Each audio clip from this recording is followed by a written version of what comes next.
To enjoy this and other great episodes on Patreon, check out the link in the description and subscribe via the Black Kluge tier for full access to over 100 exclusive episodes. For those of you who would like some QF swag on Teepublic, t-shirts, magnets, mugs, what have you, also click on the link in the description. And the producer of Howard's Porky's project telling Howard 100 News the script for the remake is ready to go. Dan Gross saying it's full speed ahead to make Howard Stern's Porky's this fall. That's true. I watch that and I go, who the fuck would want to be I mean, Ryan Seacrest makes a lot of money. What does he want to be on New Year's Eve doing that dumb fucking show? But he loves that shit. He loves to work. Sure does. I don't. I'm looking to make the most amount of money I can with the least amount of hours. With maybe one job. Thank you. And, listen, thank God she's growing up nice. She's not getting any of that awkward stage like that lispy kid. Yeah, she doesn't look awkward. You're right. I said to her, Millie, we can't tolerate you having some sort of awkward stage. You got to do a Brooke Shields and just be hot from the time you're a little girl to the time you're a woman. So I wake up in the morning, I see Ralph's bedroom is empty. Artie, I realize Artie locks his door at night. I noticed you lucky. Do you have a thing? Because what I did was I tried to open the door to see if you were in there because I figured both of you guys were gone, and then the door was locked. I don't remember doing it. Maybe I did it out of habit. Yeah. You lock yourself in at home? He locked himself not in the bedroom, but I might have. I was a little drunk myself. I might have locked the. I guess I locked the front door. Well, good thing you did, because I would have been in your room. Right. You're smart. Who needs you in there? Right. Always lock your door at Howard's house. Meanwhile, Yes, Ralph. you have raised children in the age of the cell phone. Yes, I have. And you find that your kids like to text. They do. But do you ever text and not get an answer back? Yeah, sure. And how does All that the make time. you feel? Well, I know they're glued to that thing 24/7. Yeah. Even Beth does that to me. Uh-huh. Like, I write her, and She doesn't. she doesn't answer. Like, the one who was in the first Spider-Man where he played the villain. Your boyfriend. Oh, my God. What a... You saw him in a play. Oh, Willem Dafoe. Yeah, I think he was naked in the play. Willem Dafoe. Didn't you see him in a play naked? No. Someone told me he was in a play once naked, and well, he's got a huge cock. I think she's some kind of an editor. Hey, Gail's Oprah's Ralph. Oh, that's a good way to put it. All right. But she actually completes things. Yeah, she does. She does. No, my theory is, and hey, it's only a theory. I ain't saying anybody's a lesbo. I don't know. But I feel those two are in love with each other, and that they do each other, and that they have sex with each other, blown out lesbian sex. So she really is his They Ralph. travel together. You agree, right? I totally agree. And I always think felt it. I think if that is true, Oprah should come out of the closet. Welcome, ladies and gentlemen, to a special edition of QF, a podcast about Howard Stern. I'm your host, Phil Moore, a.k.a. Jim Fix, and with me, special guest Raven, a triumphant return back to the podcast, and Ben. He heard about this, and he thought he'd like to sit in if possible. So how are you doing, Rave? I'm doing great. I told you when I left that I didn't know how long I would be gone for, but there was two things that would bring me back, and that would be if Howard retired or somebody died, somebody big. And that's what it took. So I guess you guys can thank Ralph. And I'm here to roast a dirtbag that, he entertained us, but he was a despicable human being. And I think there's things that got glossed over in Howard's eulogy, obituary, as he likes to call them. Yeah. And they need to be brought to light. So who better than you guys to do this with? Well, it was the episode we come to bury Berry Ralph, not to praise him. Ben, how did you hear about it? Did someone message you? Yeah, Tracy Lynn from the old bulletin board messaged me, and I just replied, "What?" Because she sent me a screen cap, I think it was, or an actual text. And then I went and looked at it, and then I immediately went on your thread to see if it was real, and sent you a note right away saying, if you're going to do a podcast on this, I want to participate. Now, I haven't heard any of this that we're going to be hearing. Okay. Yeah, so, and I apologize also for my audio. The microphone went bad right before we started recording here.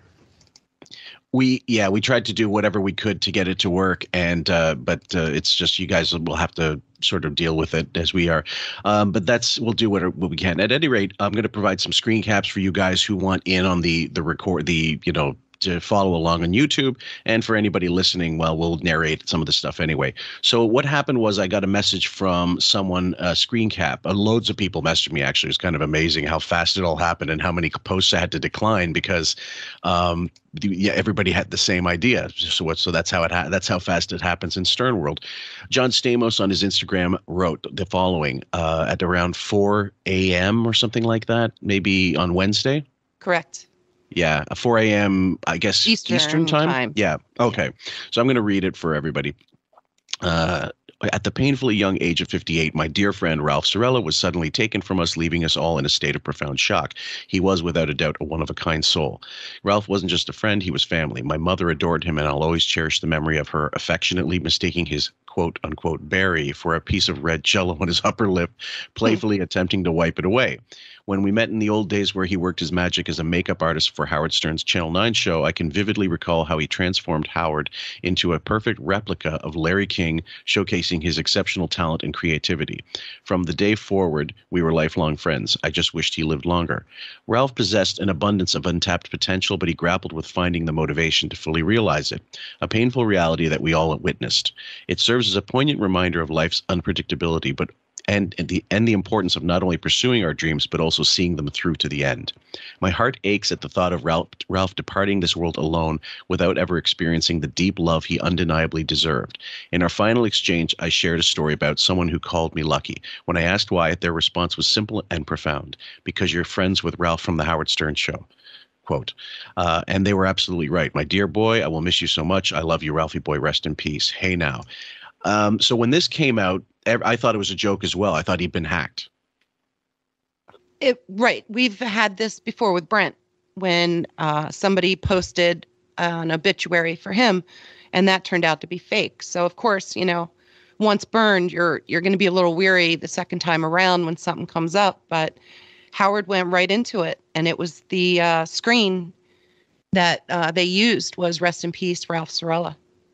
And then I went on to Beth's Instagram, and she hadn't posted anything, but then she posted something very cryptic, like "Hold on to your friends, even if they're a pain in the ass sometimes," which is really completely tone deaf. But then people started giving their condolences, so she didn't correct, and she didn't. It was all about that was sort of corroboration by way of leaving the comments up there, I suppose. And then finally it was confirmed by however many people, and it was a definite thing. And then it made the rounds on Twitter. So we had things like this, which made me laugh hysterically. Hold on.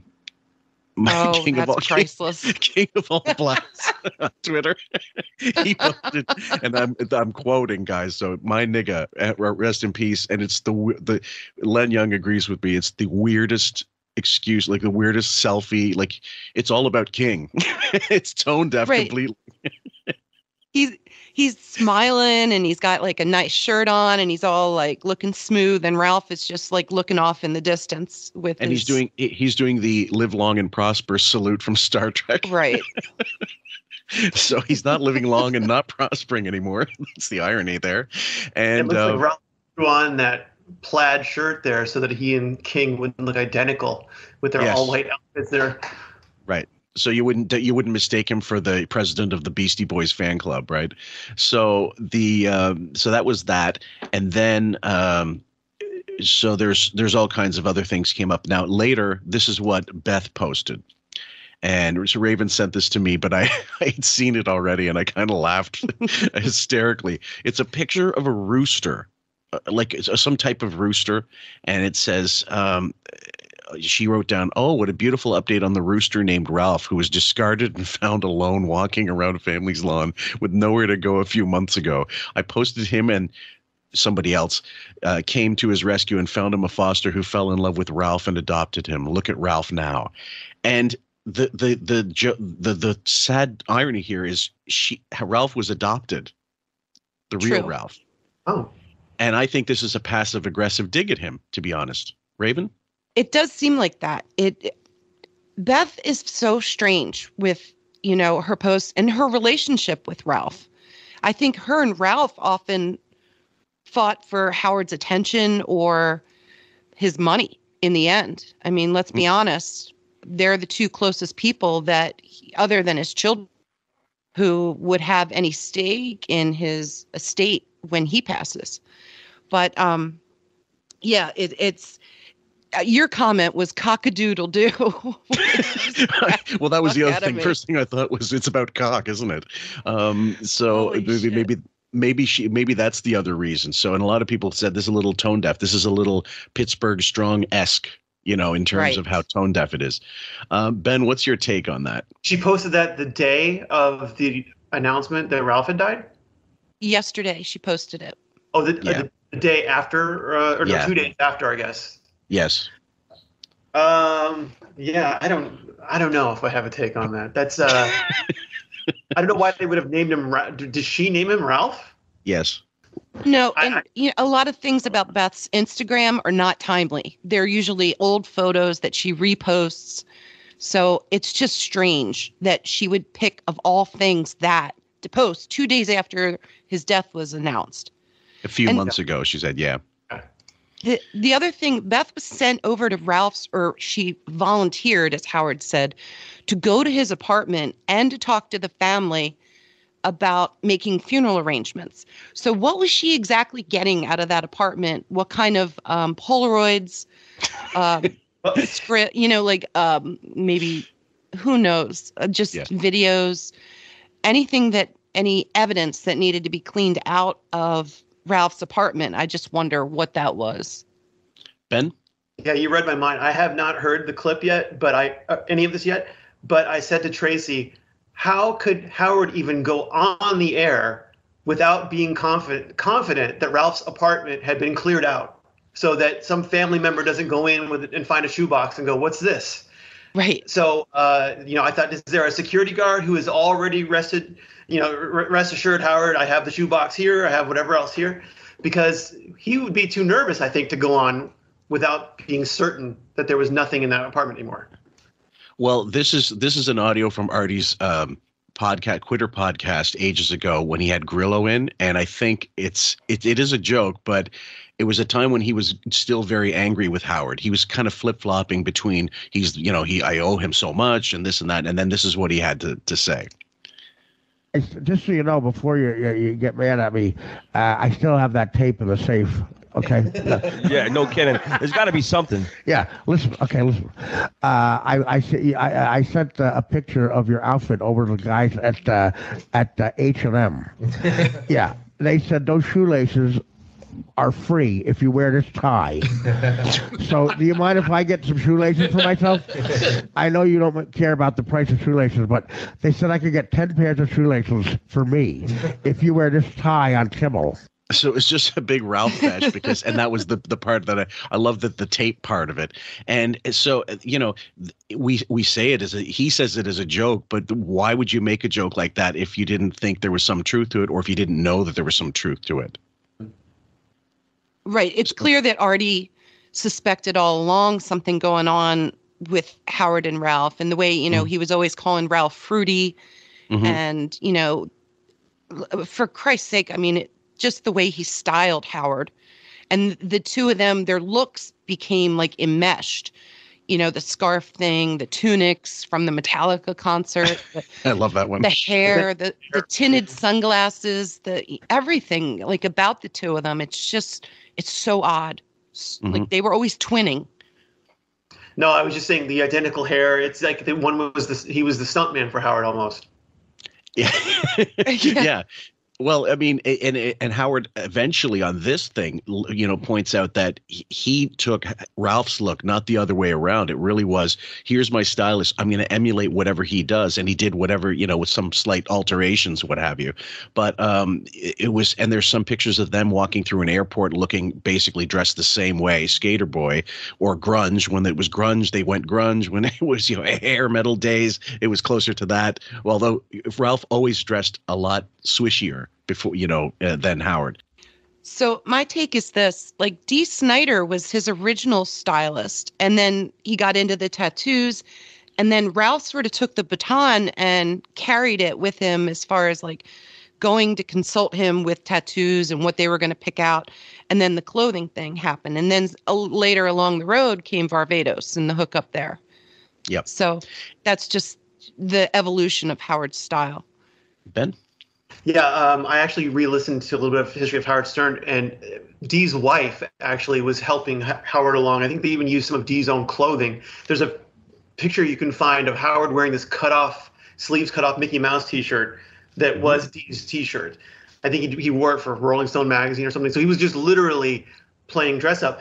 And the way that he and Ralph met really quickly, Ralph called in and had his mom in the background on the phone, and Howard was doing a rank out thing with the mom. And the mom said, you are his hero. So Ralph met him a couple months later in person at the Club Benet shows that Howard was doing. I guess he took some pictures. Gary, for some reason, Howard wanted to see Ralph in person to get these pictures. And Ralph talks about how he shows up to the studio, and Gary, while walking him to Howard, kept on telling him, just like a groomer would, you don't know how lucky you are to be going and getting time with Howard right now. People, nobody gets this kind of time with him. You're really lucky. And Ralph talks about how he was really laying it on. But he commissioned Ralph, I don't know if it was for pay or what, but to make a penis puppet for him. Talking penis for his New Year's Eve show at the Felt Forum in 86, 87. Right. And so how do you go from Ralph says his interest was in monster makeup and special effects to becoming the stylist of Howard Stern? I was thinking, did Jim Henson, say to Jim Henson, you make great puppets, would you like to be my stylist? That's not a normal trajectory for your career. So it's very odd that Ralph would become a stylist from being a monster makeup artist. It's also a little disconcerting that a guy who was, in 85, let's say, whatever, Howard would have been, 31? Right. Okay, yep, so he would, and Ralph has been to 20. So he's a high school. He's graduating high school, but there's an 11-year age gap all the way through, obviously. And it's at that time, you go back in your history, no 20-year-old is friends with a 31-year-old. You just don't hang out with people that age. Nope. Especially a married father who's 31. Yes. Yeah. And so it's definitely, there's grooming overtones when you look back at it. There's definitely a Merv Griffin, Ryan Seacrest type thing, or a Liberace, Scott Thorson angle to it, especially when the clothes start, the looks start mirroring each other. So yeah, Raven. Let's not forget that Ralph was molested by a priest when he was much younger. So again, the father hunger, he was ripe for the picking, pun intended. Yeah. It just, wow. He had a tragic upbringing, being adopted, then being molested. Mm-hmm. So he was raised by his mom, lived with his sister. And then, Howard's his hero. Okay. So they were just destined, I guess, to have this life. I guess so. And in fact, I've got some audio. There's a video I'd like to play that we're going to put into the thing. It's part of the video where they have there's some issue with at the Private Parts premiere, and Ralph throws Bowie's jacket aside and they go into it on the air, and Ralph, it's 45 minutes of everybody taking shots at Ralph, and this guy calls him a minor sociopath, but it's actually mild. That's the term that I want you guys to hear this, and then I'm going to read this entails, and it's very fascinating, and it'll dovetail into everything we talk about tonight. What does the psychiatrist have to say?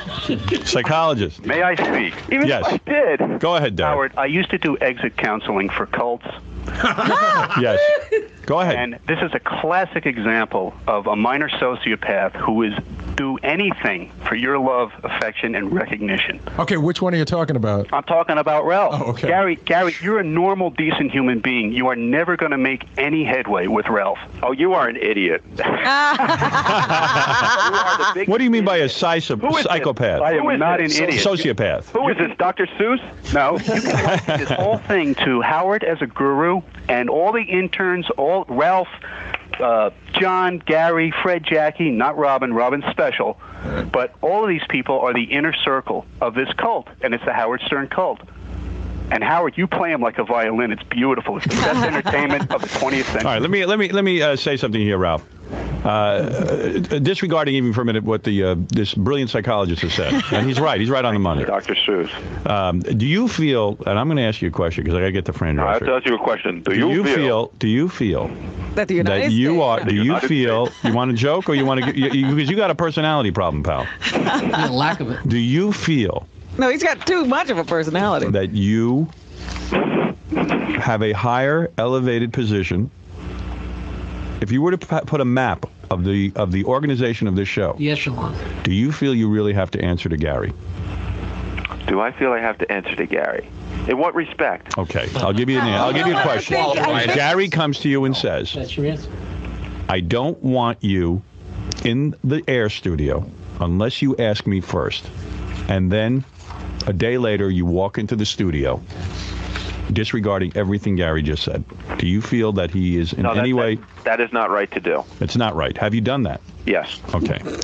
So then apologize for it. Okay. And I don't do that anymore. Well, you're not here often enough, but you apologize for it. You did it several times, not just once. Okay, so that was that. There's that, and then I actually decided to go a little further and get into the reading of it, and this is what it says.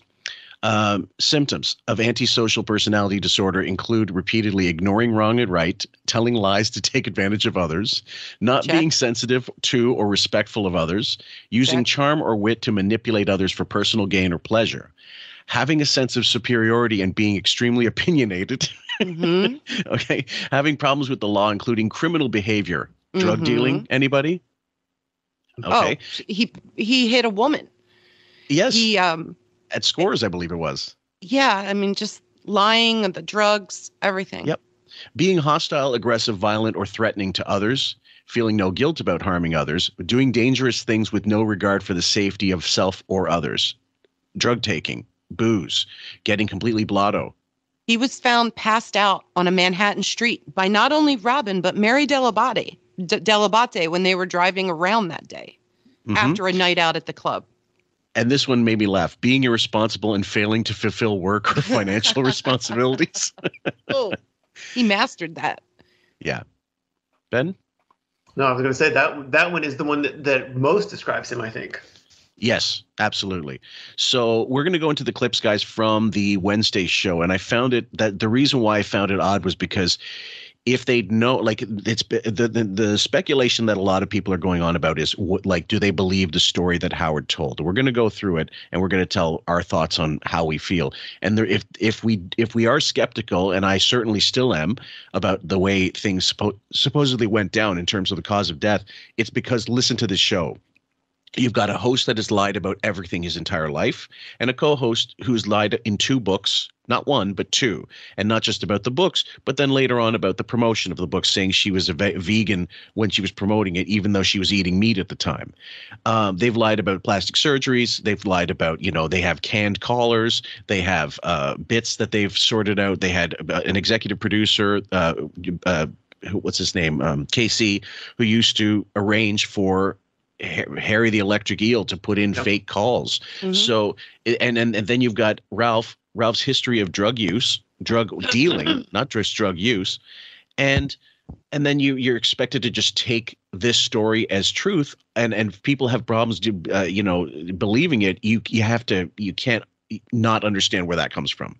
Raven? Well, when they showed the video of Howard reading his eulogy, literally reading it off of paper, we've with got that no emotion, completely deadpan. It just was, it was almost sociopathic the way he was doing it, but it was so prepared in advance so that he didn't go off script, that it just made me wonder why after 40 years of knowing this guy, couldn't you just speak from the heart, or whatever tiny piece of it resembles that in him, and just go from there? But he got his story wrong. There were facts Robin had to correct him on. It just was very sketchy the way he presented this first thing in the morning and for the next 2.5 hours. It went on for almost the whole day. Yes, and in fact, Ben, I've got the video actually, if you'd like to see some of it, because there's a horrendous edit in which you see the script and then you don't see the script.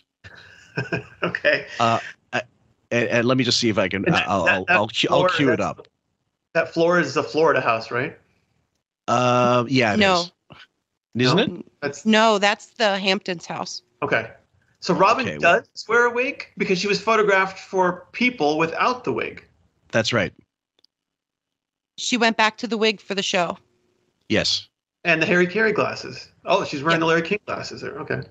Okay, so I'm just going to play a little of this, and then it's going to duplicate some of the audio we're going to play. But here we go anyway. So keep an eye on the camera angle. So here's the main camera angle, but then all of a sudden you're going to see it switch from the script position and then a carefully curated but bad edit of where they hide the script again.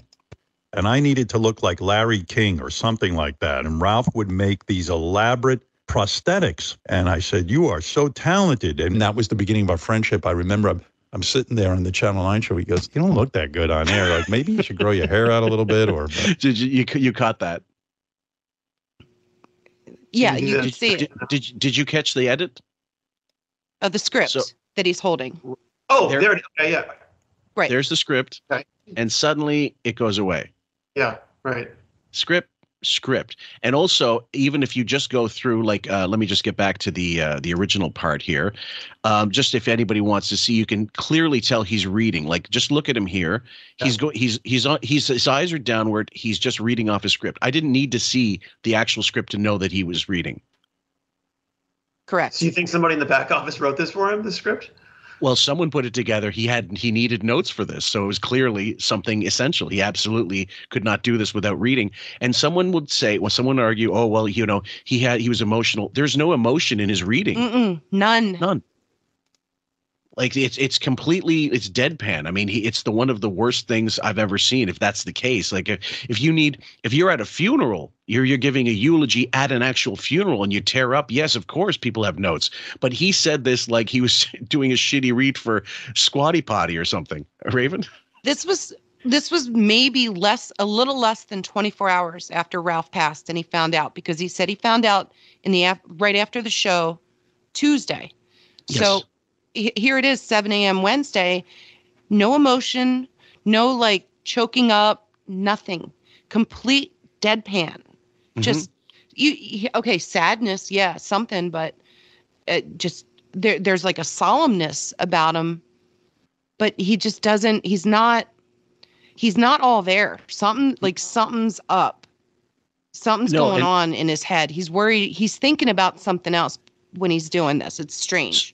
So I'll just play a little of it for you right here, just so you can look at him, Ben, and then we're going to go into the real audio because this is it. Yeah, like I said, it's duplication, but this one's heavily edited. Yeah. I don't even know where to begin with this horrible story and how sad I am. But my dear friend Ralph, of course, who calls into the show all the time, and Ralph, who has been at my side for so many years, has died. And I tell you, it's going to be difficult for me to get through this obituary, if you will, but it sounds like it's nonsense. I didn't believe for a second that he was choked up because we've been doing narcissistic personality disorder episodes for so long, and we were firmly convinced he has it. He's gone on the air saying he has it, and what people seem to forget is that narcissists don't have emotions. Like we have emotions. They don't feel sad. They don't feel empathy. The only reason he would feel anything if he was upset, it would be about what it did to him, like what burden it's going to be for me. And that's what he talks about later on in the audio, his burden of Ralph's death in his life. He says he's angry at Ralph. Yeah. He's angry. He's resentful because now he's got all this work to do around Ralph's death. You got it. Ben? Yeah. Also, it's just odd that he takes the same descriptor that Stamos uses, "my dear friend," and he starts off, "my dear friend." Of all the words you could choose to describe the person you've known for nearly 40 years, who's accompanied you to everything, my dear, you just choose the same word that Stamos used. That's lazy. Well, the other thing is, if this happened to you, a friend of so many years, dies and you're that close to them and spend so much time with them, and we know they spent loads of time together. We'll get into what the daughters feel about it too. Wouldn't you take a mental health day? Right. Absolutely. Yeah. I mean, if you were able to, in his position, he could easily tell them, no, I'll make up this day next year or something like that, because, and I'll pay off whatever the live reads we have to do because I need time off. He had the money to do it. He had enough clout to say, I'll make up this day, but I can't do today if it really broke him up. Well, I mean, he's probably got, what, 3 days left for the entire year. He's not going to work 4 days next week. I think this may be the last. I think Wednesday was the last day of the year. You know, he owes them, and he's not going to do it on another day. Well, Raven? That was his 95th show for the year. Yeah. And that's how many shows he did last year. Yep. Next week, they're talking about the Howard 100, the top 100 people that influenced the show. And then they have another day with musicians doing some kind of tribute, I don't even know what, to their favorite music or something. It just sounds like it might be pre-recorded bullshit that may count as a show, but pre-recorded, where he doesn't have to come in and physically do a show. Yep. So or the go first downstairs. clip is, Sorry. No worries. The first clip is called "Canned Sorrow." I had a horrible day yesterday, and I'll tell you why. And many of you might know this. Be prepared to have your head brought down by me today. Because I don't even know where to begin with this horrible story and how sad I am. But my dear, dear friend, Ralph, of course, who calls into the show all the time, and Ralph, who has been at my side for so many years, has died. And I tell you, it's going to be difficult for me to get through this eulogy, this obituary, if you will. But I just have been so sad and so angry. And it sounds like a wrestling promo. Ken Patera's on mic. He goes, "I am so upset." And it's like you don't get this sense of you'd expect someone to be in tears, like crying, giving like you've seen Tom Hanks at Michael Clark Duncan's funeral, or and yes, actors are good at what affecting how they feel, but you can't really bullshit when you're really upset. And he's just doing like a human impersonation of what it would be like to be mournful. That's right. This is the product of 25 years of intense psychotherapy. That's right. So he's just using words that his therapist would approve of, I guess, but not the emotions that should accompany those words. And also, wouldn't you be able to speak off script? Especially you've been broadcasting how many years, and this is a person you've known that long. You really need a piece of paper to give you the direction of where you're going to go with this. Yeah. Raven? I'm just thinking that because of the pandemic and the 3 years, almost 4 years now in March, that he has withdrawn from Robin and Ralph. Yep. Ralph wasn't even allowed in his house. So he probably doesn't even connect with Ralph the way he used to. You know what I mean? Like he's been so distanced from him, and this, is even harder because not that he can feel guilt, but he probably knows that he should because he hasn't been in his life like he used to be there for so long. And there's so many words to, cohort, companion. He called him a gatekeeper in a later clip. And dear, dear friend was all he could come up with. It's just, you're right. It's so strange. And there's no emotion whatsoever. And I think that there's a duality here of emotion where he thinks, I just got a raise. I don't have to pay Ralph's salary anymore. I don't have to pay. I mean, really, seriously, he does. I think he felt the same thing when his dad died. I just got more disposable income because I don't have to pay for that anymore. So, he's torn. I think I absolutely agree with that. And Beth, too, is probably happy because now she'll have a larger stake in the fortune. There's one less person in the plan in the will, whatever he has, trust set up or whatever. So, yeah. And I'm sure everyone thought this, but the relief he must have felt that there's no tell-all coming out now. I can say that with certainty. There's no tell-all when the money train stops rolling his way. That's one less person he has to worry about. Sam and I talked about this a little bit in the recent recording we did, because Sam was going to make it to this one, and then she decided it was not going to be feasible, and said it'll be too many voices as well, probably. So she just we'll take a pass and let us handle it. She can trust us. And but we talked about a little bit about people expressing sorrow and all this, like waxing poetic about what they thought about Ralph. And I think mostly what people are upset about is reminding them of their own mortality, first of all. Second of all, it's a part of a show that they did listen to, so they're sort of conflating the joy they got from the show and somebody who's a huge part of the show now being gone suddenly. If it had been a long, protracted illness, I think they wouldn't have been so upset at all. But it makes me think, were you listening to the same show all these years? This guy was a complete cockroach. Mm-hmm. And I did a deep dive on the staff and their Twitter accounts. And it was shocking how few people posted about Ralph on their Twitter. Mm-hmm. JD and Benji. No Sal, no Richard, no Gary. You think they were told not to? No, I think personally they were probably happy that he was gone. I really do. Well, guys, we're going to play reams of audio going further, and I'll play a little more of this, and then we'll go to the next clip, because I don't know if we need to go through the full 3 minutes of it. I think this is the toughest part of loving someone when you lose them.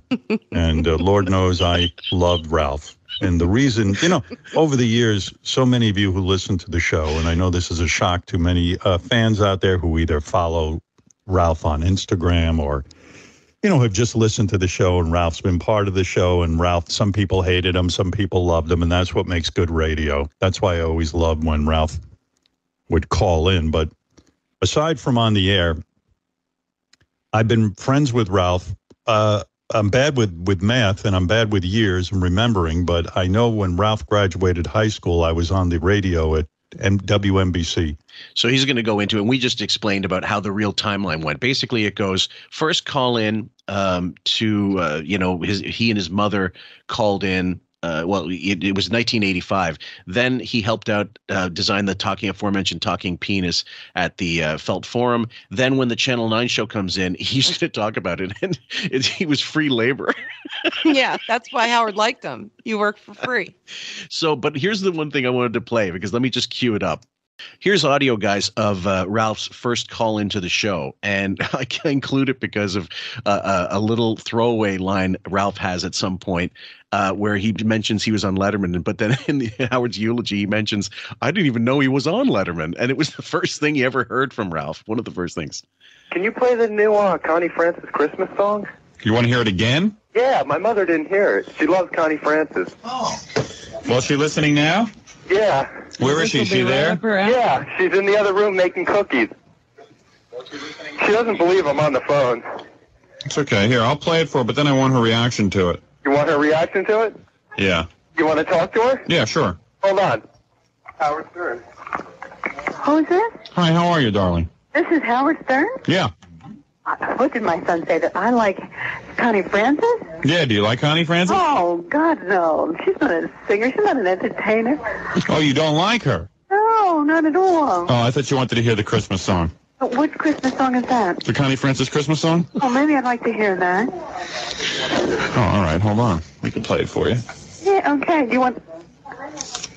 Here we go. I know what you got to do. You got to turn up your radio. Okay. And I'll have to put you on hold. Howard. Yeah.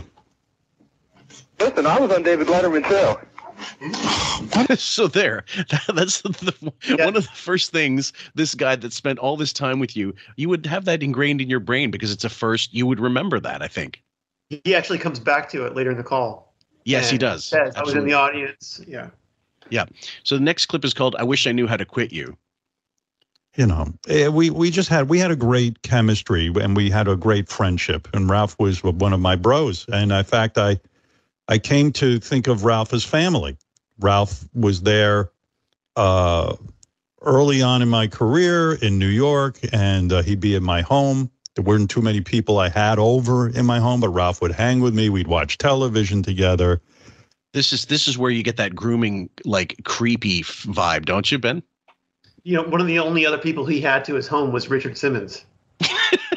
It's true. He named his daughter after Richard Simmons' dog. Ashley. Yes, that's true. Yeah, it's weird who he selects out of all men who he'd like to bring over to his house. Yep. And we developed a very strong friendship. And I know a lot of people, you say to me, why are you friends with Ralph? Ralph's not worthy of your friendship. And I'd say, what are you talking about? Ralph's my friend. I just enjoy him. You can't explain friendship. I enjoy him. There were days we'd call each other on the phone or be together in person and spend hours talking as George Takei. So you spend hours of your time with an admitted bisexual talking about a gay Asian Star Trek actor for 3 hours, talking like him? Talking as George Takei. So you know what they were talking about as George Takei. And the only time you do that is when you're like a teenager and you're discovering phone calling. I said like a 5-year-old, a 7-year-old, 8-year-old, you don't use the phone, but suddenly you're a teenager and you discover there is a phone. And yes, you can't get off of it, but he's 30 something. Oh yeah. Ralph was definitely his escape to the Lost Boys, leaving adulthood, running down to the basement, locking the door behind him, making sure he's got the camera set up if anyone comes near it. Yeah. And, they could watch Beavis and Butthead together in the grind and amuse one another. Yep. Well, something I realized when I was on my hiatus was that when Howard went to BU, he called it the 13th grade, because he had to retake high school classes. Right, so that just cemented his arrested development in his high school years. He never got out of that. That was where he'll forever be mentally. Yep. And then you add all this decades of revenge fantasies. Like every time a celeb comes in, did you ever feel like going back to your high school reunion and showing them like what a big, like he has this cinematic idea of you're going to come in and the doors will fly open and thunder and lightning will, the spotlights will be on you and wind machines and whatever. And like this revenge fantasy about going back to show up people.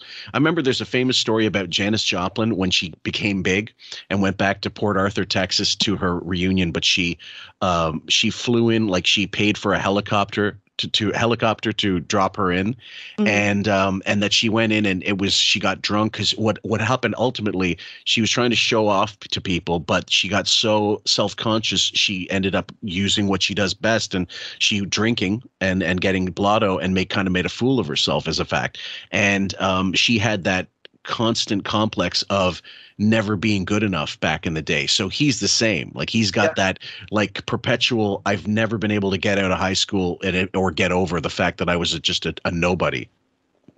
Yeah, if you remember in the 80s, he actually made himself a prize date to a high school prom.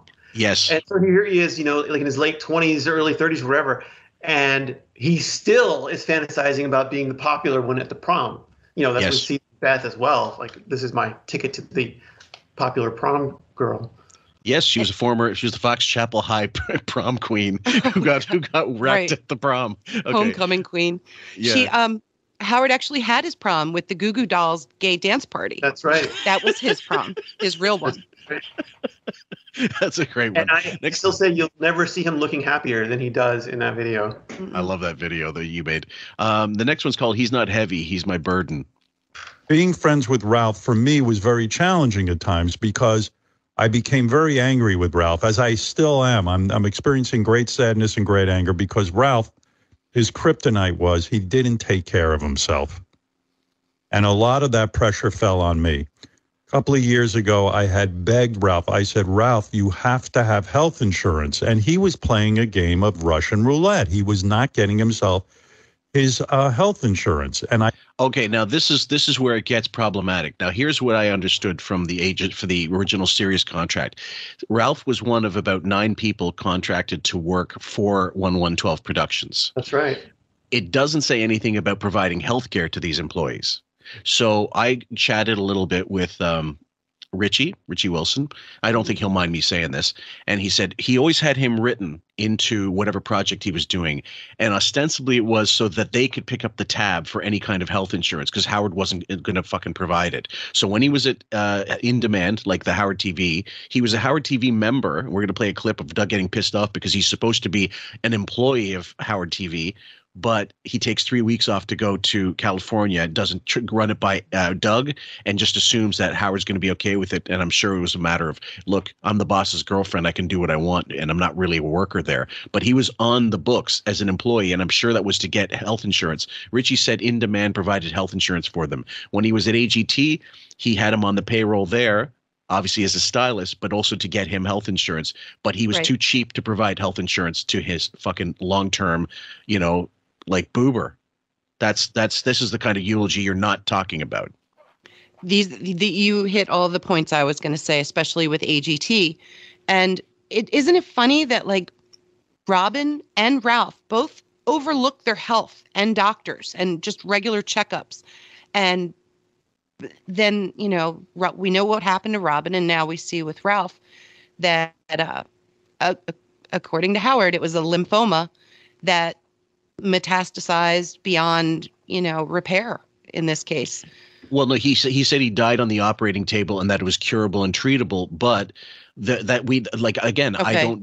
looked it up. There's a Reuters article that I referenced that I found in the last year actually, and they did a study of 40,000 cases of people who died after surgery, and only less than 1% of those 40,000 died on the operating table. The rest died in recovery. When they went home, something else happened. Right. So it was it didn't make sense the way he explains it, which you're going to hear. If Howard is our only source of how it happened, then take it with a grain of salt. He gets everything wrong. Right. And so people are vehemently like that. Now here's the flip side. There are people on the way end, the Building 7, Area 51 crowd that are saying he was Epstein. And I'm going to I have to just address it, because if we're nobody if we don't. But I'm going to say only this, and Sam and I both are in agreement on this. I don't believe somebody killed Ralph to keep him silent. I don't believe that. However, given the seediness of their relationship, you could see how people could think that, but that's too extreme. Do I think that Howard is beyond wanting to do that to people? No, of course not. He's just afraid of the consequences of getting caught as rubbing someone out or helping someone get liquidated because of his own thing. Like if it wasn't for that, he would have no problems getting rid of Ralph. Raven? Well, I've been texting you this week that I'm 50-50 on this story. A part of me thinks that Ralph may have overdosed. Yep. And being that he's been doing drugs for 40 plus years and booze heavily on a regular basis, that he may have gotten a bad batch of drugs if he hasn't been in touch with Howard and in a state of depression, which he admitted like 2 years ago, that he was trying to quit cigarettes and he was on Wellbutrin. He was also fighting with Chris Wilding. So he had lost some of his connections to the show and he was not being invited. I know when they mentioned about COVID starting, he used to do happy hours for hours, like 5-6 hours of drinking online with the staff. But I'm just putting it out there. There's a 50-50 chance that something did go bad during the a surgical procedure, and maybe it was lymphoma related. But the fact that he had so many years of hard drugs and alcohol, that I think was his ultimate downfall, was whether it was an OD or on the operating table, that his heart gave out, that his system just could not withstand whatever trauma it was going through during whatever procedure they're discussing. Right. Well, Stamos mentioned about how he thought he was in great shape or whatever, but externally you could be in great shape, but internally you could be falling apart. And 50s is the age range for people with heart addiction to pop off. I've known at least 3 or 4 people now that have died for pure alcohol reasons in their like mid to early 50s. And they're all men, and none of them were really in horrific shape in terms of like being super obese or anything. They were just normal physique guys, but then they just abused them to their liver and their internal organs through drinking so many years. Yeah.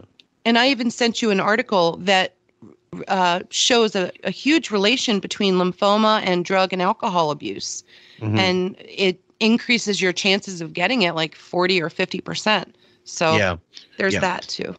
So Ben, Also, one thing, Ben, you and Raven, I gave you both our audio of the breakdown we had just recorded the day this was all happening, and it was based on the October 3rd. It wasn't Ralph was not in studio, but they were talking about him and shitting on him. Sorry, well, they were talking really poorly about him, and I'm sure that weighs on Wilding, and that's for sure. What's your take on that, Ben? No, just initially, maybe I'm the only one who thought this, but when I saw that Ralph died, my first thought was that it was AIDS. Okay. I have no idea how far off the mark I am because we're relying on Howard telling us this story, and he went straight to Dr. Agus. Plagiarist. Yeah. So, but as far as the Chris Wilding conversation you're talking about, my only thought, Chris, I had not heard Chris in over a year, and I just thought, you would think the way he's talking that this was this was Chuck Zito, the way he speaks, like he's going to go kick somebody's ass. And here he's like a 140 pound, 5'4" twink. Yeah. That was my big take. He's just how badass he thinks he is now. Right. Raven? I was impressed. It was kind of haunting too, the way you and Sam were discussing Ralph, and we don't talk about Ralph in breakdowns typically. No. He rarely comes up because he's rarely on the show, which again leads me down the road of depression and drugs, and booze. AIDS did cross my mind, Ben. I'll be honest. I think if you know a little bit about Ralph, it has to cross your mind. Absolutely. He's irresponsible. Well, our take was that, he maybe, the reason why suicide was completely feasible was because you can tell he's getting marginalized since the pandemic and before, and that you get the sense that Wilding has been replacing Ralph completely as a younger Ralph, but someone who can actually do impressions and be responsible for getting bits on the air. I mean, people scoff, but what Howard needs more than anything is content now. And if Wilding's a source of that content and he's gay and willing to talk about it and maybe to blow the boss once in a while or provide like little twink cam shows for him from, for his basement, then why wouldn't you go with Wilding over Ralph, who's aged himself out and is irresponsible and he's got too many skeletons that he's holding on to anyway? You can start afresh. Raven? Yeah. Wilding is, I think, 34 or 35, so he's half Howard's age. He's a newer, younger model, and he does funny voices, which Howard loves, whether you think they're good or not, regardless. But it's what Howard likes, and I trust nothing that Howard says about the Ralph story of how he died. I'm looking way deeper, every other avenue but what he's telling me, because I know it's not true. And later on, there's a story Robin tells about, and I didn't clip it, but basically she says, the last messages I got from Ralph were, you did the lemon drink. I started doing the lemon drink. You got into whatever it was, then I did it. And then you got cancer. Now I got cancer. And what's next? As if it was a joke. And it's a little hard to believe that. It's not hard, but it's a little cold to believe that Robin would go along with the narrative. But then this is a woman who made like she was in studio for a year after having cancer, even though they'd already announced it on the air that she went through this surgery. But they made it like she was in studio and told the guests actively. She admitted this. She got this out of Wendy Williams when she went on her show first time back. And Wendy said, "We were told to make like you were in studio by Gary. And how are you?" And she didn't refute it. I was like, well, why would you do this for a year? Act like the sky is not falling when it was. And so this is where people get skeptical about everything. So anybody who decides to take the official narrative as gospel, is living in cuckoo land. Sorry. That's the way I feel. Agreed. I did everything I could to convince him, including, well, I won't go into it, but Ralph did eventually get health insurance, but it became a burden. And I said to him, Ralph, you're burdening me with the responsibility of taking care of you. And and that's not fair as a friend. And so he did get health insurance, but Ralph, I'd say, Ralph, you have to take care of yourself. And what ended up happening was Ralph developed an illness, but I really feel he got involved a little too late because the illness he got was curable and was treatable. but he had some complications of waiting too long, and I got very upset with him. I was not ready for Ralph to go. I was not expecting Ralph to die. This is just mind-blowing to me. If anything, we used to joke that I said, Ralph, you know, you're going to be around when I'm gone. Like, this sounds like a guy who was not remotely bothered by the passing of anybody. No, that doesn't sound like a joke. Ralph, you're going to be around long after I die. He's a lot younger than you are. Yeah. It's not really that funny. No. Raven? You know, this is all coming from a man who spends half his days going to doctors, talking to Dr. Agus, constantly being, you know, a nebbish that's worrying, you know, that he's always sick, always got something wrong. He sees allegedly a therapist 2 or 3 times a week. And his life revolves around these tests and cancer scares, all this stuff that he's got to be the victim of, always looking for something. The stones he claims to have blasted out of his bladder not too long ago. Right. And it's funny because I read a Beth fan page that says maybe it was just another cosmetic procedure, getting pulled back, getting some of that nose shaved off, or getting lipo, whatever it is. The bags around his eyes are ridiculous. If you could, oh my God, if you ever zoom in on them on a video, they're terrible. No wonder he can't see. But he's got so many health issues. So yeah, whatever. when he allows those sunglasses to get surgically, you know, removed from his eyes, from his head, absolutely. The next one is trust being the operative word. And I have to say, so many times, especially when things would just be going haywire in my life, I would call Ralph, and Ralph would comfort me. There were times he was a great cheerleader. He would say to me, man, that interview you did, I loved it so much. Or he'd look at one of my paintings. Wow, I can't believe what you're doing. He was just someone who really loved me. I felt it genuinely. He loved me. All the Howard Stern fame bullshit aside, I felt the guy had a genuine affection for me.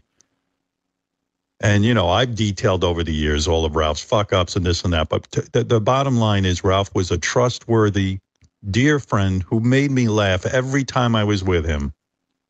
And the trust and the admiration we had for each other was genuine. So it's really just about, I could trust him with my secrets. That keeps coming out. Loyalty first, not about how much you love the person, how much you're going to miss, how funny they were, and talking them up. It's, he was a burden. I trusted him with my secrets, and, you know, and that's about it. Like, he was useful to me. He comforted me. It's not about we had great times together. It was, I used him like a, you know, whatever. This totally brought up the picture in my head of them on his private jet, and they're looking lovingly into each other's eyes. Yeah. Like right there, that's the closest Howard will get to love in his lifetime. And, you know, the fact that Ralph was the keeper of his secrets, and now he also buttered him up, right? He was licking his balls constantly. So who's going to do that now? Is Beth capable of that? No, I don't think so. Beth barely has 2 brain cells to rub together. Well, I think part of the passive-aggressive little cockadoodle-doo Instagram post from Beth might also have to do with the fact that now she's pissed. She has to bear the brunt of Howard's NPD, and Ralph's no longer there to help take some of the burden or for her to commiserate with, because they were both, you know, in 112 employees, you know. And bingo, you know, absolutely. Ben? Yeah, I also think that the basis of their friendship was very Mean Girl. I mean, it was mainly just to mock other people, to scorn at other people, to sneer at other people, you know, to be, you know, imitate other people and so on. But, you know, between whether it's Ralph imitating Howard's father, or they're imitating George Takei, or they're doing Howard's taking off his pants and doing underwear shows for Ralph. But I don't think that they had anything genuine, really. If they weren't being superior to other people, they really didn't have anything else to talk about. No, the world was, they were putting a laser pointer on the world, and and that was a microcosm for what their relation, and it was all transactional. It's what you can get from me, what I can get from you. And Ralph being, we're going to go into the Sam Simon stuff. We got to go through these clips quickly, so just to get to some of them and all the key ones. So the next one is called The Party Line. But literally, I spoke with Ralph the night before he died. He was admitted into the hospital. And he was in a very, let's say, emotional state. And he told me he was embarrassed that he was emotional in front of me. And I said, Ralph, I'm your friend. I'm your buddy. You go ahead and you cry, because you're in a tough situation. You've been given a tough diagnosis. But we're going to get through this. Okay, so he said he called him, and then he said he was in front of him. Which is it? Were you in person or were you on the phone? I'm so confused. I also want to say about the hypochondriac that Howard is. You know, he's wrong 99% of the time. He only latches on to the 1% of the time where, you know, he used to talk about his mother who would say, oh, you're sick because you didn't take care of yourself. You know, it's your fault. You didn't get enough sleep. You're doing too many things in a day or whatever. How he would complain that she would always blame it's your fault that you got sick. Now, he can take every precaution there is, and he'll still get COVID. He can take every, he can pride himself at how much safer he is than everyone else. And he's wrong. And he's finally right once. And that's where he gets to celebrate. You know, I told him he should have listened to me.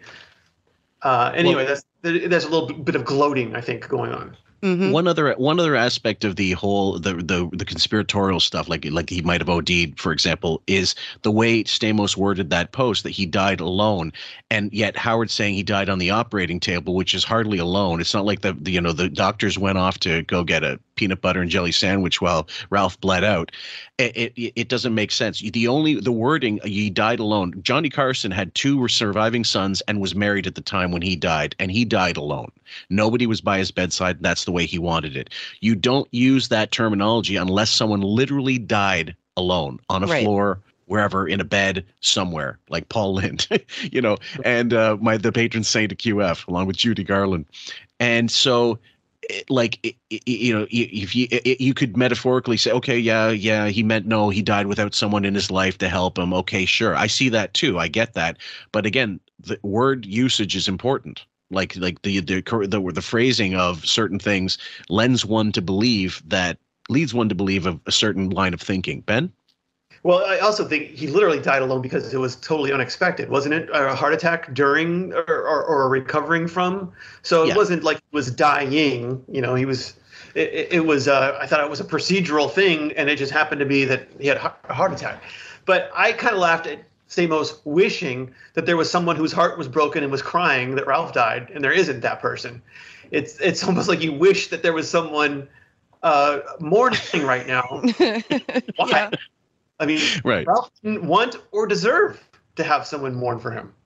No. And then those of us who think we're being too hard, I suggest you check yourself and listen to the show again, because most people hated his guts. It's only now, if some of them are being paid to mourn him on the air, that doesn't mean they're really mourning him. No, they were going through the motions. Yeah.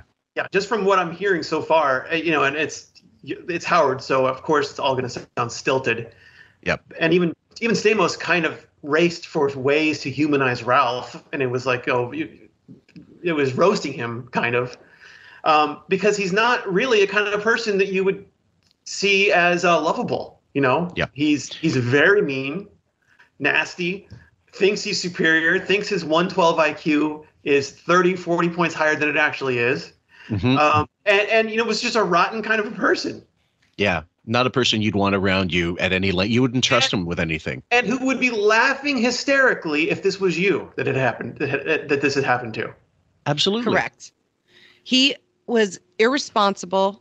You couldn't count on him for anything. He was somebody that he was a joke to other people, but he had more power than those people. So all they could do was just kind of turn the other way and, let whatever happen, because he was the boss's girlfriend. Yep. Yeah. Don't worry, man. We're going to get you through this. I've already been in touch with doctors about your medical situation. I had it covered. And it calmed him down. But unfortunately, yesterday morning, they had to do a procedure, a very common procedure on him, but his heart gave out. So he's gone, and I'm going to miss Ralph terribly. And it's been a very tough day for me yesterday, and I'm still feeling it. And the only thing we're missing now is the Jackie laugh. Right. I hate to say it, but I mean, it just sounds, it's so insincere. And I don't know how anybody listening to it could actually get like choked up or feel any kind of emotion, because, you know, we've been doing this now going on 4 years. You think we don't know when he's full of crap? You've not seen the 60 Minutes interview with Ed Bradley where he goes, "Oh yeah, I feel like I could have been more present for people." You know, you don't think that was a put on? Come on. Yeah, and you know, the heart attack could very well have been caused by the procedure, not the cancer. Right. Well, that's what they're suggesting, that it happened as a result of, in the process of, he bled out or his heart. Right. Yeah, he just, you know, the anesthesia or something. But hypochondriac Howard wants to blame him for not having the insurance, when the procedure likely caused this heart attack, triggered the heart attack. Yes, theoretically, if it happened this way. If it's anything like what he's telling us, yeah. Yeah, and so the other thing is, why would you need to force health insurance on someone who should already be insured? If you're a multi fucking cajillionaire, and this is what you're really going on about? Come on. Yeah, I don't see Howard actually knowing the status of Ralph's insurance or caring. No. That's why people were saying this is what an awful eulogy. Why are you talking about this guy basically making him sound like he was penniless, but he was working for you? Don't you see how this makes you look, Raven? Well, that's just it. Howard's worried about how he's going to come off in all this. So he has to be the victim and the hero at the same time. He's the hero who got him in touch with doctors. He's the victim now too, because he had to get him in touch with doctors. He had to make sure his insurance was accessible. And Ralph didn't care. If Ralph cared enough, he would have done it. So shame on Ralph. Like, these are both grown ass men that act like big old babies. They're both man-childs. Yep. I have no sympathy, none. Right, and he's not only writing the eulogy for Ralph. He's writing what the press will say happened, and that is, you know, he's getting ahead of it right away, so that there are no fingers pointed at him. He's also throwing the curveball, "I'm angry," which makes them go, "Oh wow, okay, so he's got some complex emotions going on here." So, you know, a guy who should have been insuring his employee is angry. That means he couldn't possibly be responsible for the guy not having insurance. Oh. Right, because it was Ralph not getting on the ball and, you know, filling out the forms he was required to, or some nonsense. But he doesn't say that. And second of all, this is the other notion. This is the other bit of that works. This is why I was so skeptical and still am.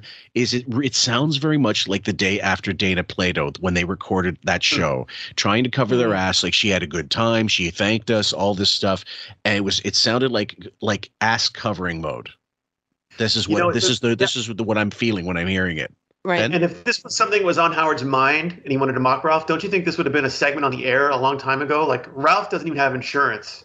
That sounds like something he would have brought up on the air so they could all make fun of him and laugh at him and bully him into getting insurance. Yep. Raven? No, I'm good. Okay. And last night was tough, and Beth wanted to come on the air and say a few words about Ralph, because I don't want us to be completely maudlin. There's so many funny things about Ralph.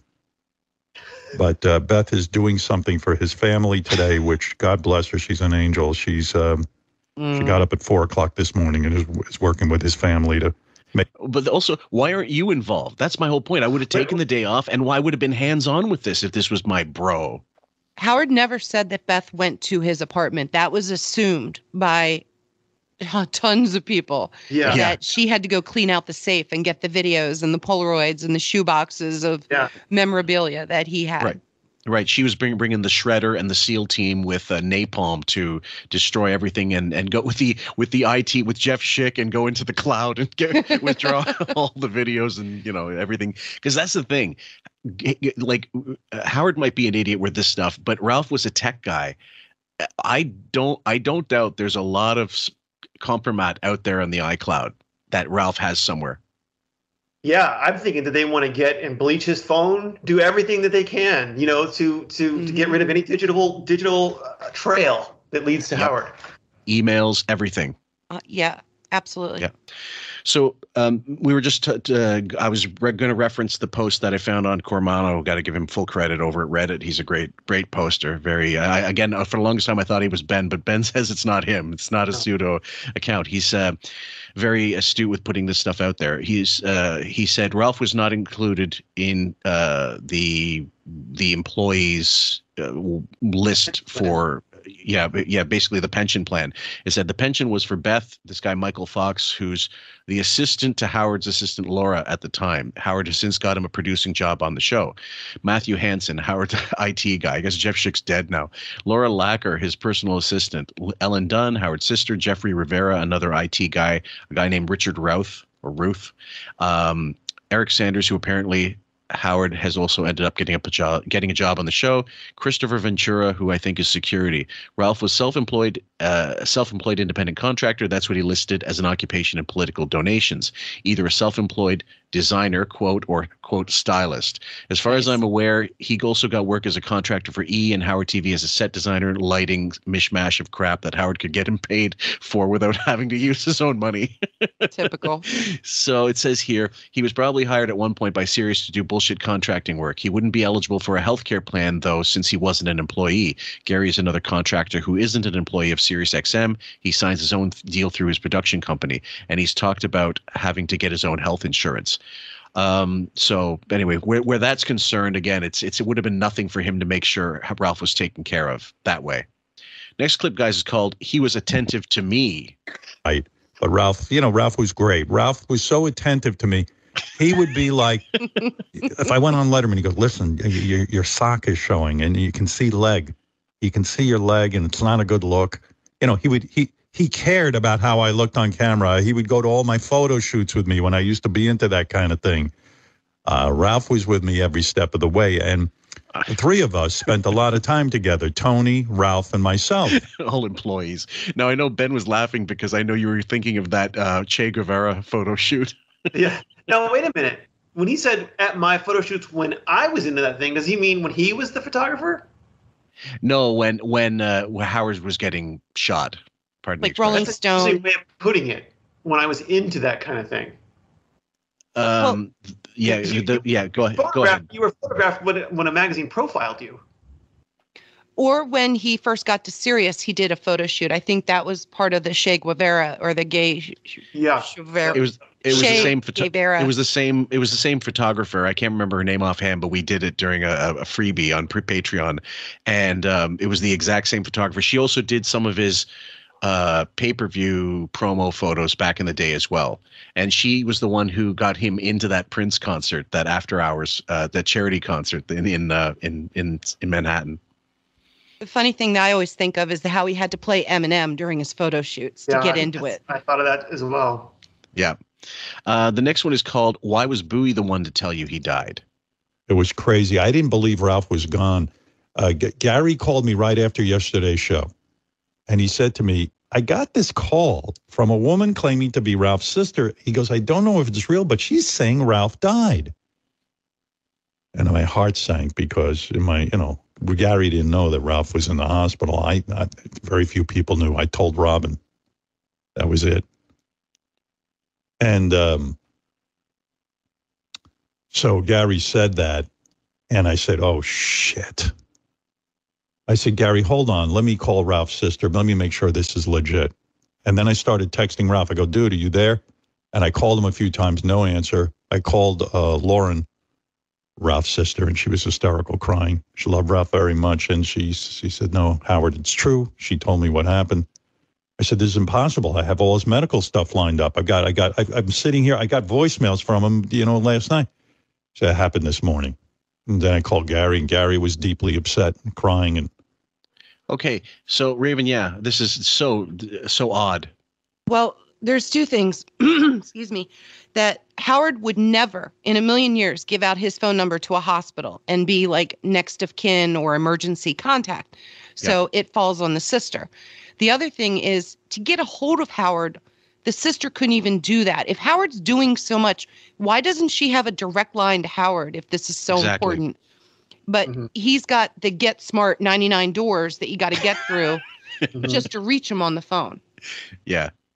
Well, I mean, and so we talked about how he's not seen Robin for years, and he most likely hasn't seen Ralph throughout the pandemic and probably before. Oh, and we know that, yeah. So the stuff in the summertime with that we covered with Ashley's wedding.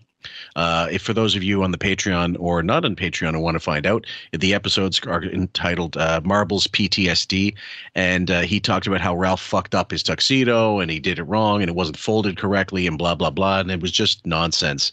And was he there? Raven said he was in the garage doing the work. He wouldn't let him in the house. Right, but then he complained that Ralph complained that Howard wasn't using air conditioning in the summer. Okay, so he was about to pass out. But do you air condition your garage? I just don't. I don't get it. None of it adds up. Don't you have a whole wing of the mansion he could go in to use instead of a fucking garage? Which I'm sure is luxurious, but it's not. If it's not aircon, it doesn't matter if it looks like the Taj Mahal, in the summertime. And it's almost like a Pakistani sweatshop employee. Yes. So this is the next clip, which I laughed at because this is called Dr. Plagiarist to the Rescue. Mm. I said to you, I'm angry, and this is what happens. I get angry because I wanted him to take better care of himself, and he's so stubborn. He won't listen to me. Well, I'm angry that he didn't tell us sooner that he had a really big problem. Yeah. And he didn't get diagnosed until he brought me into it. When he got diagnosed, then again, I have to thank my buddy, Dr. Agus, who was helping me every step of the way with Ralph. I said, Dr. Agus, please help me because my friend's in deep trouble. Ralph had like a rare lymphoma, which was, but again, curable and treatable. It just, he got on it probably too late. Again, it just sounds what first of all, you start talking about his condition and this and that. You dance around it, but you don't say the words. Then you say he had a rare kind of lymphoma. It just sounds bullshit to me. Like it sounds like a work. The two of them are in on it. And fuck, it's scripted. We saw it. It's on a script. So why wouldn't they have something to say, guys, this is the party line. He did not die of fentanyl overdose from eating a calzone mixed with fentanyl. Raven? It was a common procedure for a rare lymphoma. And I just don't understand why if he did all this for him, why was he not closer connected to the outcome? Yep. Why was Beth not put on it? Or just, it doesn't add up, none of it. And like Robin was in on it. She knew, she was the only other person that knew. But again, it went to the sister, and everything in this just is so cloudy for me. I don't get it. Ben? And he had just reassured Ralph that he talked to the doctors, I guess Agus, that this was going to be fine. So it's just weird that he would then go and say, you waited too long. I mean, just one day earlier, you said this was going to be fine, and now it's your fault. You waited too long. Yeah, and this next clip is James T. and I talked about this. He's another associate at QF, and he does the clipping and does a great job. So cheers, James, for sending me this one just yesterday, actually. Tuesday, December 6th, bullshit cancer scare. Wig tells a big fat lie to promote Dr. Agus's new book. Speaking of doctors, our favorite doctor, the best doctor, is Dr. Agus. I love this guy. I told you. There's nothing I wouldn't do for him. He saved my life. They were going to start giving me chemo, your hero. And Dr. Agus figured out, he goes, your white blood cell count is all fucked up because you're eating fish. Go get your mercury checked. Oh, God. Did he say it just like that? That's an actual quote with the belch and everything? Yeah, he had gas that day. He was ashamed. But look, he's human too. He went, he went, you have to go get your mercury checked. No,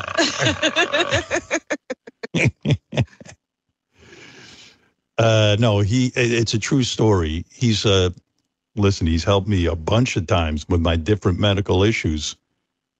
But the most serious one was when I had this terrible thing going on, and they sent me over to Sloan Kettering. Okay, now this is where James and I started laughing. Okay, he said, "We're not sure what's wrong with you, so we're just going to give you chemo to be safe." Yeah. What? Okay, so first of all, so this is what we're talking about. Okay. I guarantee it's bullshit. First of all, nobody knows it's cancer until they open you up and see for themselves. The blood work can only reveal so much. Where did he go? Malpractice General Hospital in the Bronx. And I quoted, "Oh yeah, if I was a betting man, I'd say that's cancer. Check out Sloan Kettering. They have a great brunch."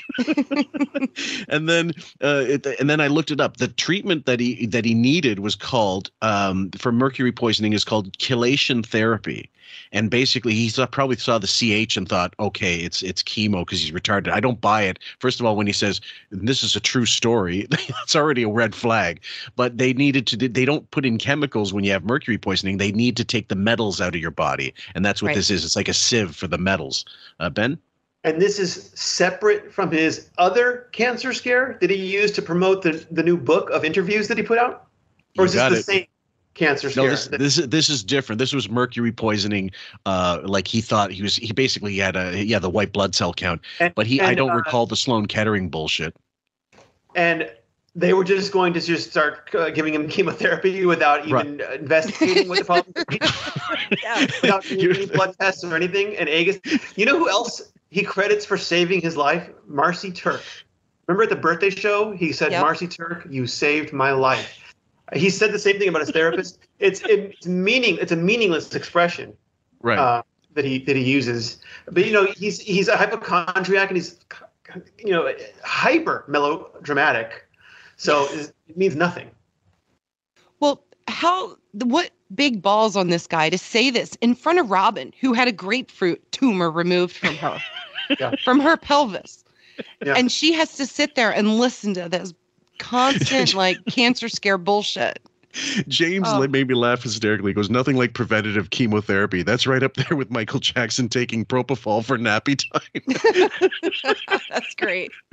I wonder if Robin is thinking to herself, my body, because of veganism, was healthy enough to recover from the surgery. Ralph's wasn't. Yes. Because that's what she had to do to salvage her book before it came out, when they stopped the presses, had to acknowledge that she has cancer, and throw in this little introduction, leaving in there the rest of the stuff where she mocks people who get cancer and think that's part of life. Yep. They had to throw this thing at the beginning, and she goes, but I can still credit my being a vegetarian, vegan, because I was able to bounce back. Yep. But I had no idea that Agus had saved him yet again from another cancer. Yeah. Well, just keep in mind that Robin had to eat cheeseburgers at the end of her book tour for Vegucation of Robin because the doctor said she needed iron. Next one, guys, is called Death or No Death. We're going to DEFCON fruit today. And by the way, yes, Sal and Richard will blow each other today in honor of Ralph, because Ralph would have loved it. Oh, is that still going to happen? That's still going to happen. Be called off. No, I'm not calling that off, Robin, because Ralph would have loved it. Ralph would be like, "Get on with the show." Ralph loved this show. Why would he love it if he was straight? No, he was an admitted bisexual at this point, but Howard could never let him be fully gay, because then that would be connected to Howard. Not only that, it takes away content, because we're going to go for the upteenth time bullshitting about is he gay, is he not gay, when he admitted on the air, we'll play that audio later, that he is bisexual at the very least, and most likely gay. But Howard has reassured us for decades there is no such thing as being bisexual. I've got those audio clips too. He insists there is no such thing as bisexual. Mm-hmm. ... Therefore, I can't be bisexual, right, Robin? So that's really where he's going with that. Give me 1 sec. I'll see if I have that clip. I know I somewhere here. Bisexual. Okay, it's not there, so I'll go into here. I just would find it incredulous that the ally to the LGBT community doesn't believe in the B. Women still on the table? You said you're bisexual. Yes, I haven't been with a woman in a while, but Can you fall in love with a woman? Could you fall in love with a woman? Not in a while, but no, I don't think I would fall in love with a woman. It's just kind of a fun thing. This was from May of this year, guys. And this is this year, huh? Yep. So here we go. In a while. Yeah, but I wouldn't say I wouldn't say never. So there is true bisexuality, according to you. Yeah. Wow. I always think a person is one way or the other. I'm convinced of that. I don't believe someone's really bisexual. Really? My mom, she's like a little bit like that. Really? Okay, so that's as recent as that. But then I've got loads of clips where he believed it was curable, and Sarno knows. I've got tons of them, actually, tons of clips. Yeah. That's what I was just going to bring up, was the Sarno and the magical thinking of wishing it away. Yep. Yeah. What evidence would he have that there is no such thing when he's talking to people who have had sex with both sexes? And he says, well, I just don't believe it. Let me see if I can get both. That's the extent of it? I just don't believe it? Well, yeah, Your Honor, I think there are other ones. Go ahead. Go ahead. I'd like to present the 79 defense, that none of his thinking adds up and his IQ is just ridiculously low. Yeah. Mm-hmm. Yep. Well, So I always bring it to, he's in denial about himself. So if I insist that there's no such thing as bisexual, then I can't possibly be bisexual. So, I'm married to a woman, therefore I'm not bisexual. Yep. Right. And so here's a one about that. This is from February 2006. I heard Dr. Sarno on the news. Oh, did they interview him? Yeah. Oh, great. Did he sound good? Because he's such a great guy. Yeah, he sounded great. Yeah. You got to read his book, Healing Back Pain and Mind-Body Connection, Dr. John Sarno. The guy's a friggin' genius. I'm not kidding you. It's really important. Everybody read that. I may need him soon. We were joking on a wrap-up show the other day about how you're so into Dr. John Sarno that you think he can cure almost anything. Pretty much, including, like, at one point, I think you insinuated that he might be able to cure you from being gay. I believe he could. He doesn't even know that he can do that. You said that to me once. I do believe This is something Dr. Sarno doesn't even know. Dr. Sarno doesn't even understand. So do you think that's an illness, being gay? That's the funny part. No, it's not an illness, but it's a deeper psychological issue than you would imagine. Because I know people go, well, I was 5 years old and I was gay. Well, let me tell you something. You could be 5 years old and be OCD. You could be a lot of different things. Mm-hmm. So he ties this in. He fumpers so badly about this. He is he's putting himself, like he outs himself every time this stuff comes up. Yeah, for sure. Sarno is the guy who recommended that he go see a therapist, and in fact gave him a therapist specifically who follows the mind-body connection that Sarno preaches. Yep. And one of the first things they discussed was the doctor wanted Howard to talk about homosexuality. Right. So and I've got that clip. We're going to play that. He's already been given the rundown by Sarno. Yep. That this guy is a closeted homosexual. Yes, and let's see if I can find the exact one. I think it's called. I got something before we go too far. He sort of distinguished what bisexual was when he said you couldn't fall in love with a woman. So it's almost therefore then you're not really bisexual, because that's like the little caveat he gives.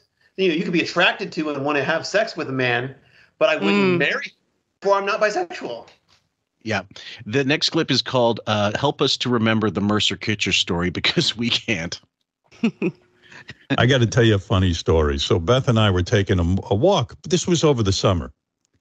And we started talking about the night we met. And we were like arguing. Like I go, no, I remember it this way. Like both of us don't remember a lot of the details. And all of a sudden, I said to Beth, who really was there? Who saw it all go down is Ralph. Yeah, Ralph and Cabby. Yeah, Chauncey. Chauncey. Yep, they were all like this is the whitewashing of the show. Like if every time you turn on the show you get a new story, you just believe the latest story if you're that stupid. But if you're a long-term listener, and I mean long-term, and you didn't miss anything, you can catch the lies like it's catching a beach ball with a fly net. So it's fairly simple. Now basically the premise of this is the funny story is that they can't remember because they tell the story so differently every fucking time. That's why it's problematic. If you tell the truth, it's not that hard to remember. Right. And I won't give away the clip, but it's just more narcissism. It's just a bunch of narcissists dancing around each other in the Robin, Howard, Ralph, Beth world. Yep. And it's also just so telling that they can never remember how long they've been together, even though they allegedly met in the year 2000. in 2003 they always say 4 years. 2010, we've been together 11 years. Counting from 10 to 0. Well, even Beth slipped up, and this summer she was in studio one day and she said 25 years together. That puts us in 1998. And I believe that it was. I believe that one too. Yep. And I've got that, and I do too, because she said, I've said it before, that Ricky Camilleri show where she did an interview, and she put it like it was whatever the year it was, it put her square into the middle of 1998. Yeah. Was that the trip that they took to Hawaii and there was paparazzi around them? Or am I thinking of a different story? Beth and Howard went to Hawaii, and there was paparazzi in the trees, and they had to hide and go back to their room because they were afraid of being photographed. I think it was a jacuzzi shot of him with Beth, and he didn't want it out there. I don't remember if it was Hawaii, but it was definitely something got captured, and I'm sure he paid to have it squashed. Well, the reason I say that is that's the theory of when they really did get married. Was way, way back in 98. And that was their honeymoon, was to Hawaii. Could be. Who knows? Just a thought. But then why was he trying to get with Lila Arcieri a year later? Wow. Yeah, and also Beth will say what age she was when they started dating, even though she wasn't that age in the year 2000. She was, she'll say I was 26 years old, but she was 28 in the year 2000. Well, there's fuck up. I've seen theories that she lies about her age by 2 or 3 years. That she's really 53 and she's not 50. So God, she looks like a solid 63 with those clavicles, but that's the problem, though. We have all these lies upon lies, and there's no way to ever sort them out in any sense of the word. It's just all we can do is postulate ideas and theories of what really happened. Yep. Let's call Ralph, and he can remind us of what it was like the night we met, because we have no recollection of it. He's our tape recorder. He's our witness to the love that was created that night. And we got very excited, and we texted Ralph. And I go, Ralph, Beth and I are having an argument about what the night looked like the night we met. We can't remember the details. He goes, call me. I remember everything, every detail. So we were excited, and we call Ralph, and we get him on the speakerphone as we're walking, and we go, Ralph, what do you remember? He goes, I remember you guys, and then we went to the club. He goes, we had dinner, and then we went to the club, and I go, well, I mean, yeah, I know that. But what happened? This is why Ralph was great. You'd think, like, anyone who was devious would be taking notes on me and, planning his book on what a piece of shit, like all the shitty, wild things I did or whatever. Why would you bring that up in the middle of this? Why would you suddenly address that when you're not prompted to? Because paranoia will destroy you. Yep. So I'm basically he's going to the jib of the story. I don't want to play the other 35 seconds because it's such a shit story that Ralph can't remember anything except some food. Meanwhile, every time he's been cornered on something, Ralph can't remember anything. So why would you say he's got a great memory? He's not the elephant in the room. He's it's just nonsense. So the next clip is called "Comforting." It's a short clip. Ralph turned me on to the band The Cult that I came to love. I had never heard of The Cult. And Ralph turned me on to a lot of music. You were supposedly the rock DJ. Who doesn't know about the fucking Cult? Come on. Oh, boy. In the early days of MTV, Wildflower was a staple. Wildflower and a Love Removal Machine, and then She Sells Sanctuary. These are all massive hits on radio hits too, actually, for the most part, and big albums. You didn't know who the Cult were, but you knew who Pablo Cruz were. He's such a poser. Oh, brutal. And he it sounds like a small thing, but Ralph shared a lot of things that I ended up loving. Particularly Hey Now. I brought Ralph with me to California when I did the Larry Sanders Show. He was beside himself. Ralph was the kind of guy who knew how to hang. And this is what people didn't understand about our relationship. I bring Ralph to some parties. I bring Ralph to, I bring Ralph to the Letterman Show. I bring, to all these different places. And America's Got Talent. And, of course, I had to lecture him and say, Ralph, you represent me. You're going to have to tone it down a little bit, because he was very Ralph. But it was very comforting to have him there.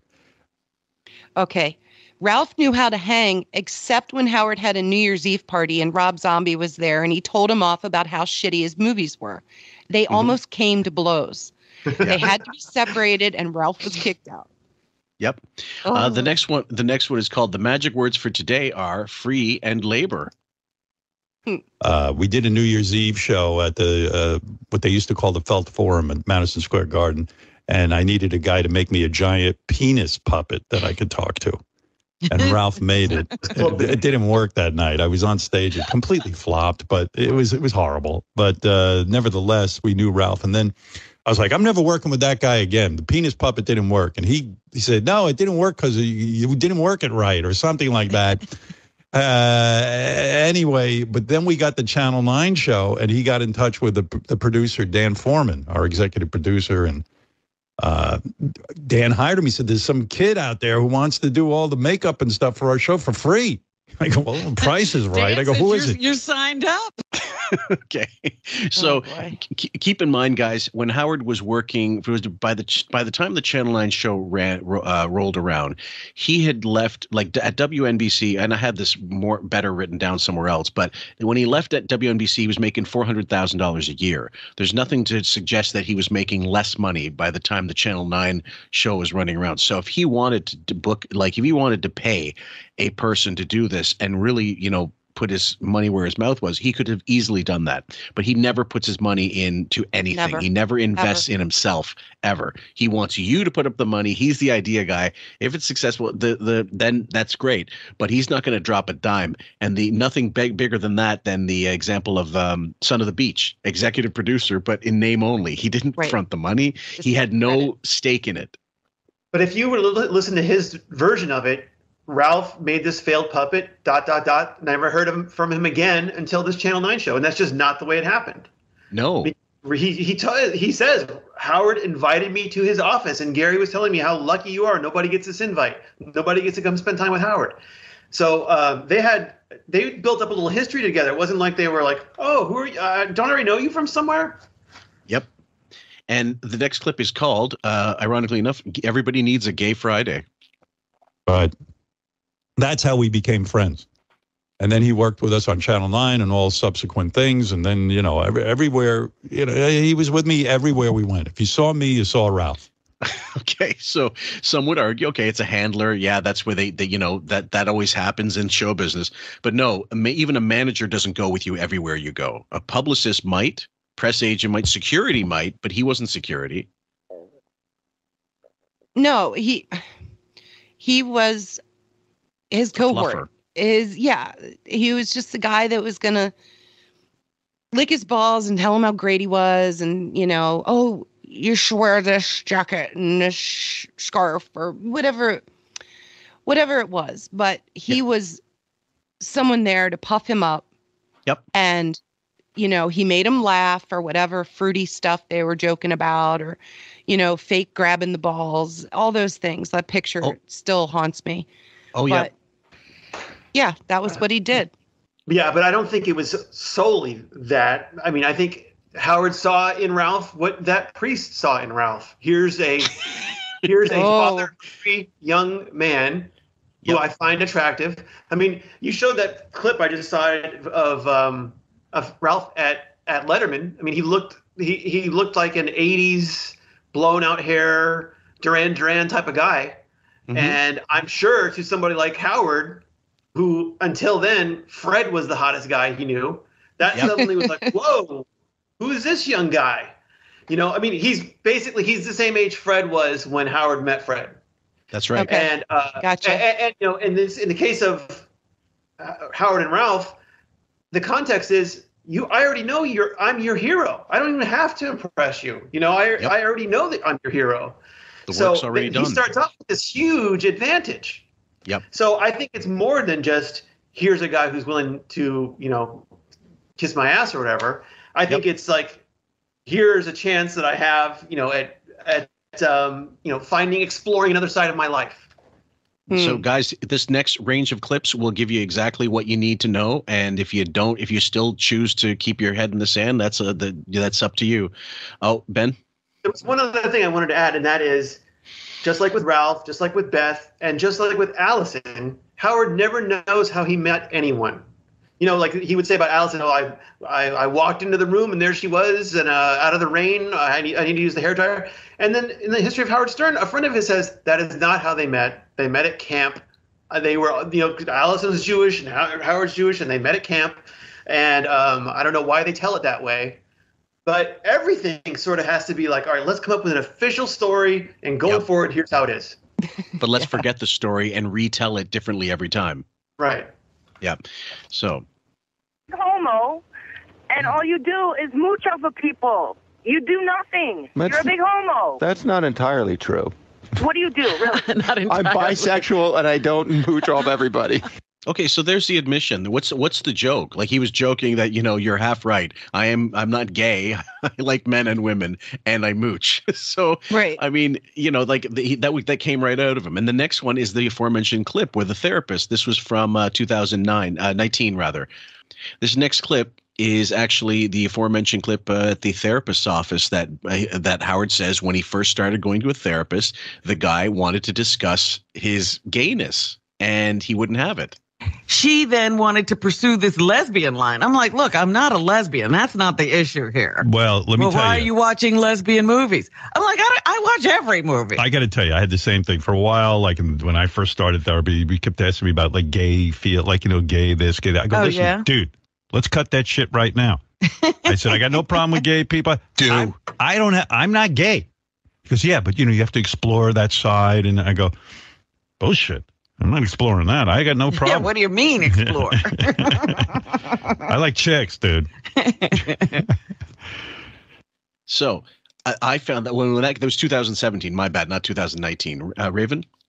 Just that it's too scary for him to even approach that idea, because he could never come out with his parents. He could never come out with his radio audience of truck drivers and blue collar guys who were listening to him and hearing him tear apart women. So that would go against his business model, let's say. And then again, with his parents who, talked about other people being fagulas. And then, so he knew that they wouldn't love him if he was, or so he told himself. And Howard reacts as though, oh, that's just something therapists do, is bring this out of thin air. Robin specifically had been talking about how she watches lesbian movies. And so the therapist asked, are you a lesbian? Meaning like, well, why are you watching these movies then? So then Howard goes, oh yeah, my therapist kept on wanting me to talk about gay stuff too, which is, why would he ask you that? I mean, why on earth would he think this is something we should be talking about, Howard? To the point where Howard had said enough already. This is another one that I just decided. I was looking for this one. Well, there's a million if we go through it, but this is a 6-second one. Believe me, I know one thing. If it was a choice, I'd be gay because it'd be a lot easier. Okay, there's that, and there was one. That's something Howard has been saying since the 90s, that it's so much easier to be gay, and that he kind of wishes that he was gay. Yeah, absolutely. Means I couldn't possibly be gay. Well, this is from November 4th, 1999. Joe, hi, you're on the air. Hey, man. Howard. Yeah. What's going on? Man, nothing. Listen, I think it's time you come out of the closet with Ralph. Oh, please. Because I know deep down, and I mean that literally. All right, so I'm a homosexual. You're a sword swallower. Right. I'm a homosexual. You're right. Thanks, Howard. Right. What can I tell you? I'm caught. Good. In fact, that's good. That would be easy. I'd love to be gay. It'd be so goddamn simple. But then when people ask me about why I'm separated from Howard, I just go, you know what? I'm gay. Not one stutter there. Not one space in his whole vocal pattern. It all just comes out. It flows naturally. But, he's playing it up ironically, of course. Yeah, and isn't it odd to Fillmore, if it was you and I, and people kept on insisting we must be gay. Mm-hmm. There there would be like, what is with everybody saying this?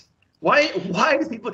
But he's so used to it now, and Ralph just would giggle at it and roll his eyes and so on. But enjoy toying with people, and that's what would frustrate people. I mean, I remember Dominic Barbara being one of the most frustrated I've heard about Ralph, just that he knows that he's gay.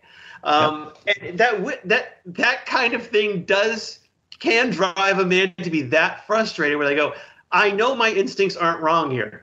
This toying with us, this being coy and so on. But Howard, when he put out Miss America in 1995, gave a cover story interview to The Advocate, the gay magazine. And, a big portion of the interview was dedicated to homosexuality. And it's just such a weird thing for a guy who's a married father of 3 to be like, we want to talk to Howard and we want to talk to him about homosexuality. And he goes, yeah, I'm in. It's just a very strange pretext for this interview. I agree. And so he's been telling this for a long time. I wish I was gay. That would make everything so easy. Well, he's been milking this, the is Ralph gay, isn't he, with the lie detector. I mean, for years. And it's been more content than anything. And he's flying too close to the sun almost with some of this stuff. But the trans, as of the past 5 years, has been nonstop. So it's kind of evolved or devolved into, the horrible radio that we get, but he uses it all for content without ever giving any real final answers to anything on anyone's sexuality. So just the lie detector thing, just look at that. I remember I woke up this morning thinking about when Howard himself took the lie detector test about the homosexual questions. And his was the only one that we didn't hear on the air.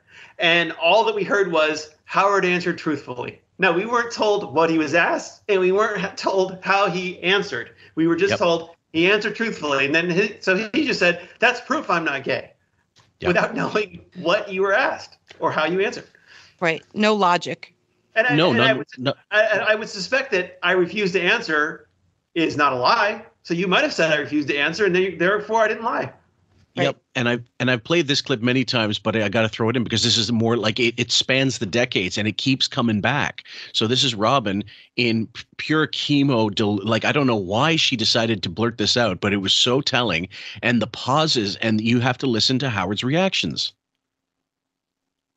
Hey, why don't you rub your cock up against the phone? Let me see what kind of noise it makes. I'm not going to do that.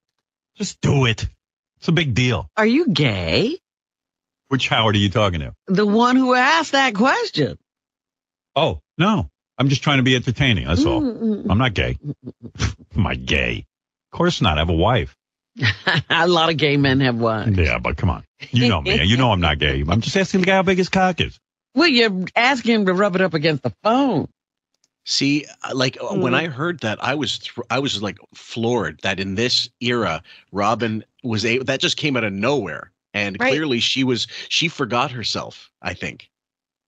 And this is a master comedian broadcaster, and the best he can do is go, "I'm not gay." Right. You can't come up with something funny on the spot. Just go, "What? Oh no, I'm not gay. I'm married."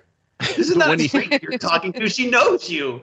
Yeah, and also when Roger Daltrey said, "What happened to the jokes?" his first thought is, "Show me your cock." Yeah. Right. So the next one, guys, is called Revisionist Daughter Memories.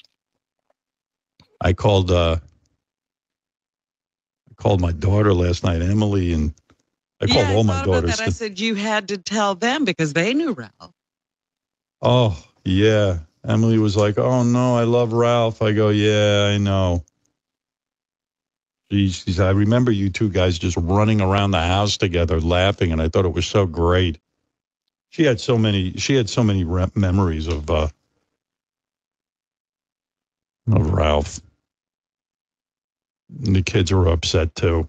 Okay, first of all, why did you have to tell them? Shouldn't they be calling you, offering their commiserations if they found out about it? No, he needed someone to talk to. So, and also he said, "I called my daughters. I called Emily. I called my daughters." No, you called one daughter. Fake. Nope. Yeah, I'm sure the young daughters would have been just fine. Oh, yeah, give your attention and affection to your male friend, Dad, not us. We're fine with that. That's right. And so this is the next one. This is from probably 2000. Daughters know all about Ralph. Jeff, you're on the air. How you doing, Howard? Hey, bro. This is Tony from Miami. Oh, hey, Tony. Hey, listen. I think you're gay, man. You left your wife. How many times a day do you call your boyfriend? Ralphie? Yeah. Many. See, now you know. Now I'm gay. There you go. I'm gay. You have a room for him at your house? Yeah, I keep a special room. In fact, this is funny. You know, my daughter's bedroom. Ralph slept over there, and I said he was in my daughter's bedroom. I told my daughter, I said, "Oh, Ralph slept over." She goes, "Did he sleep in my bed?" I go, "Yeah." She goes, "You better burn the sheets." He's right. Yeah, I said, "I'm gonna." You're damn right. This is from the audio of him leaving these phone messages on Ralph's machine, and I am going to play one portion of that because I think it's just as more like there's a couple of hardcore QFers who still don't believe he's gay, and I'm like, guys, you missed the train a long time ago, and I'll be fine. Like I just disagree with you guys. I just don't. I would love to know the thought process of why you think he's not after all this is said and done. Because there's no smoking gun. Well, you don't. We never saw Rock Hudson die. We never saw him have sex with men, but somehow this came out. Raven?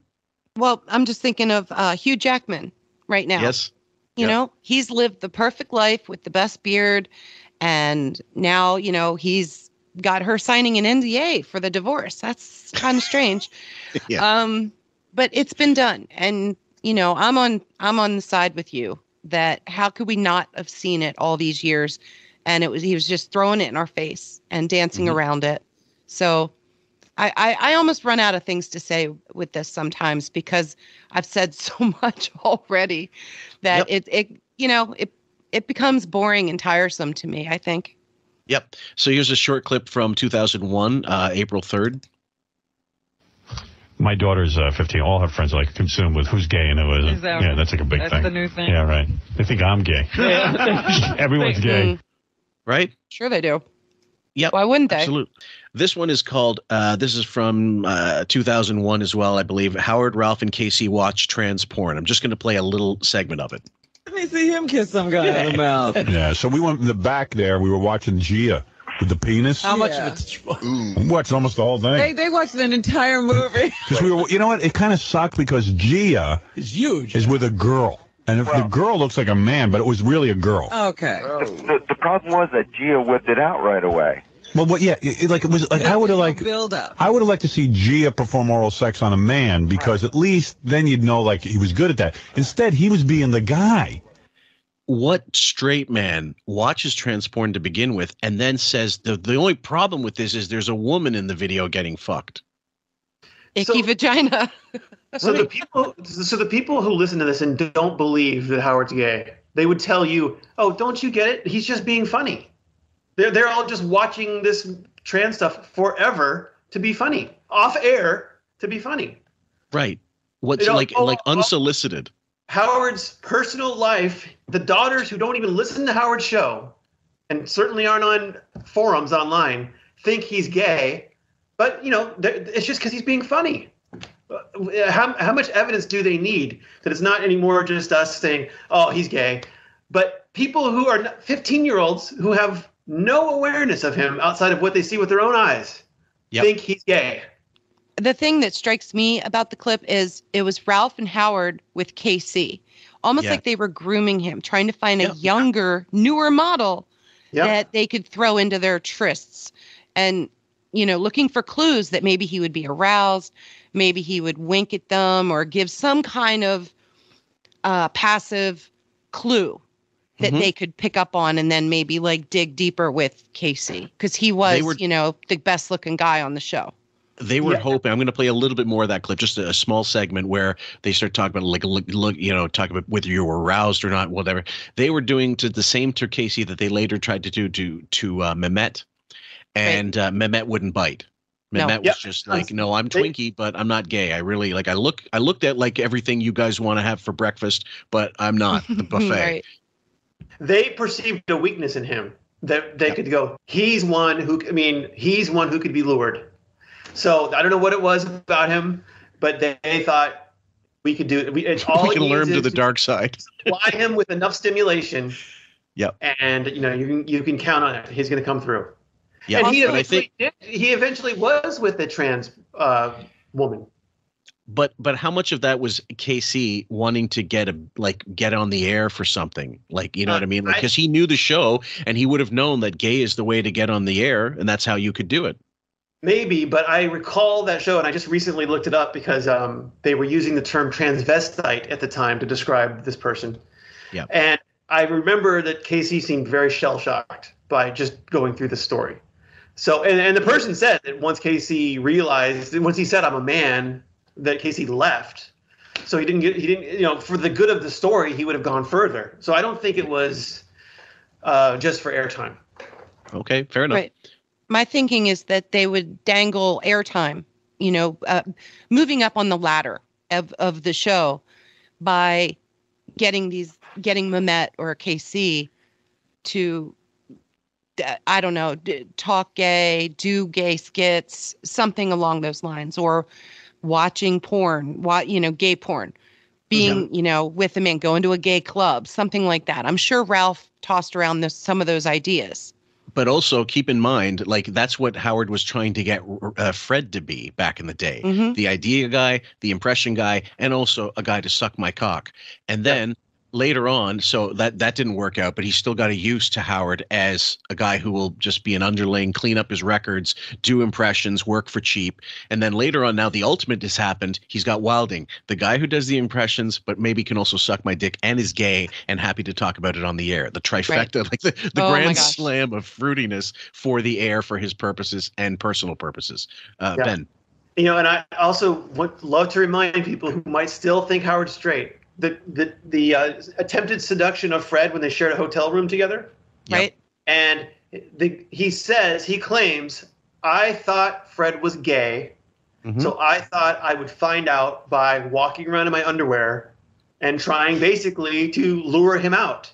Yep. That's not that. If you suspect the guy's gay and you're not gay, why on earth would you want to stimulate him when you're in the same room together? You'd want to, walk around in sweatpants at all times and, keep your distance from the guy, not try to lure him out. I'm still shocked that Fred stuck around after that, because he knew this guy was kind of probing to see, like, if he could get with him. And then still, like, 40 years later, Howard still teases that him and Fred suck each other off, or play ass pirate, whatever their thing, whatever joke comes up that's written for him at the time. Yeah. But Fred just takes it. Fred doesn't care. He's just collecting checks right now. Yeah, we played it in the Colford thing saga. I can't find it offhand, but I definitely know in that segment where they meet Fred that we definitely went through the tail end of one of those Colford episodes, guys. So for future reference. So the next one is called Tweedledum and Tweedledee, way dumber, folks. A lot of controversy whether Ralph was gay or not. We gave him a gay lie detector test. Ed Torian came on and Ralph submitted to a test. Great thing about Ralph is he's never offended. He didn't care. He didn't care what you thought. Whether he passed the test or not, he was not bothered by the result. Oh, I remember what my daughter said to me last night, now that I'm thinking about it. She goes, I remember you and Ralph standing in the driveway.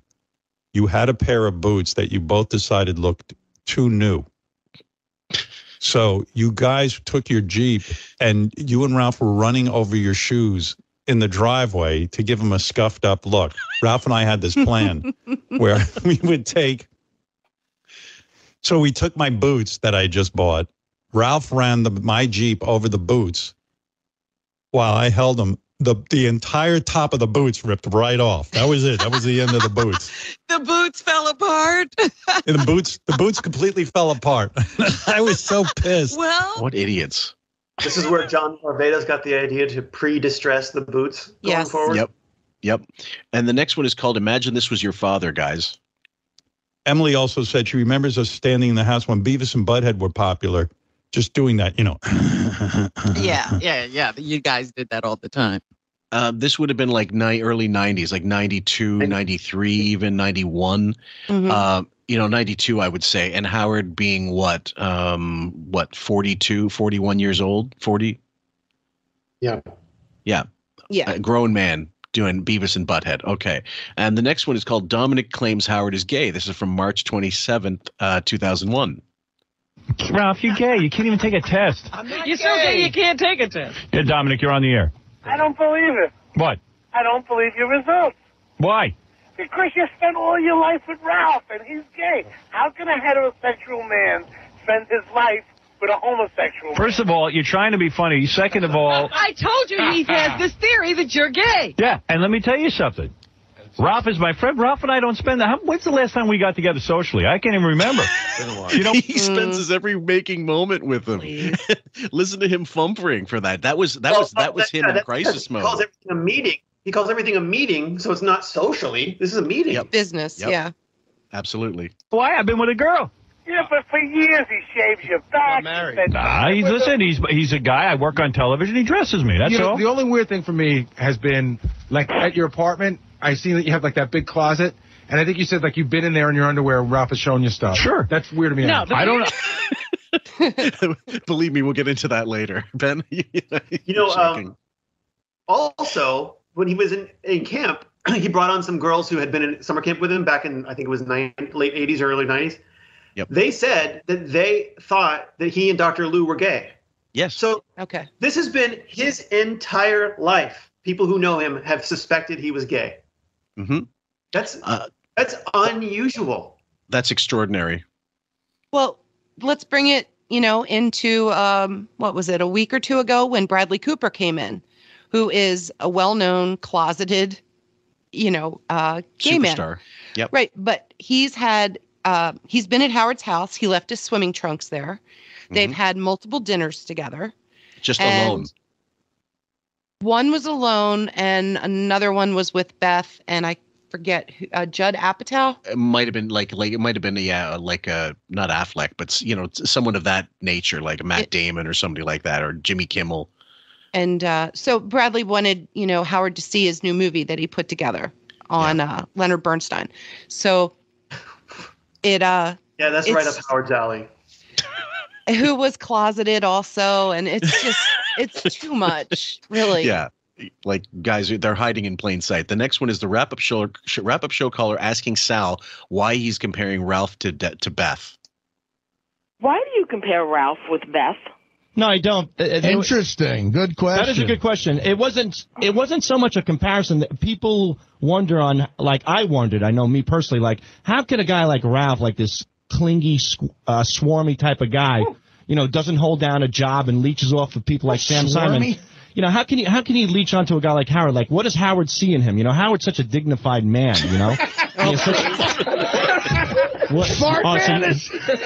is. I mean, if you know Howard, like I think I know Howard. So wouldn't you compare him to like his other friends, his other male friends, not the person he's No, because Ross Zapin. Okay, Ross Zapin's another friend of Howard's, and Ross Zapin is a guy who's bright, who's articulate, who is a successful person. So the only there's no other people. And then you have Dominic. Dominic's like a somewhat of a friend. I don't know, but the thing is that, to me, if you take a look at Howard Stern and you take a look at Beth and you take a look at Ralph and you put them all on paper, who do you think Howard would most likely gravitate to? I mean, it's not going to be the swarmy guy who's He's going to annoying. gravitate to the person he could have sex with. Right, exactly. So there you go. I think you just answered your own question. Boy. I love it.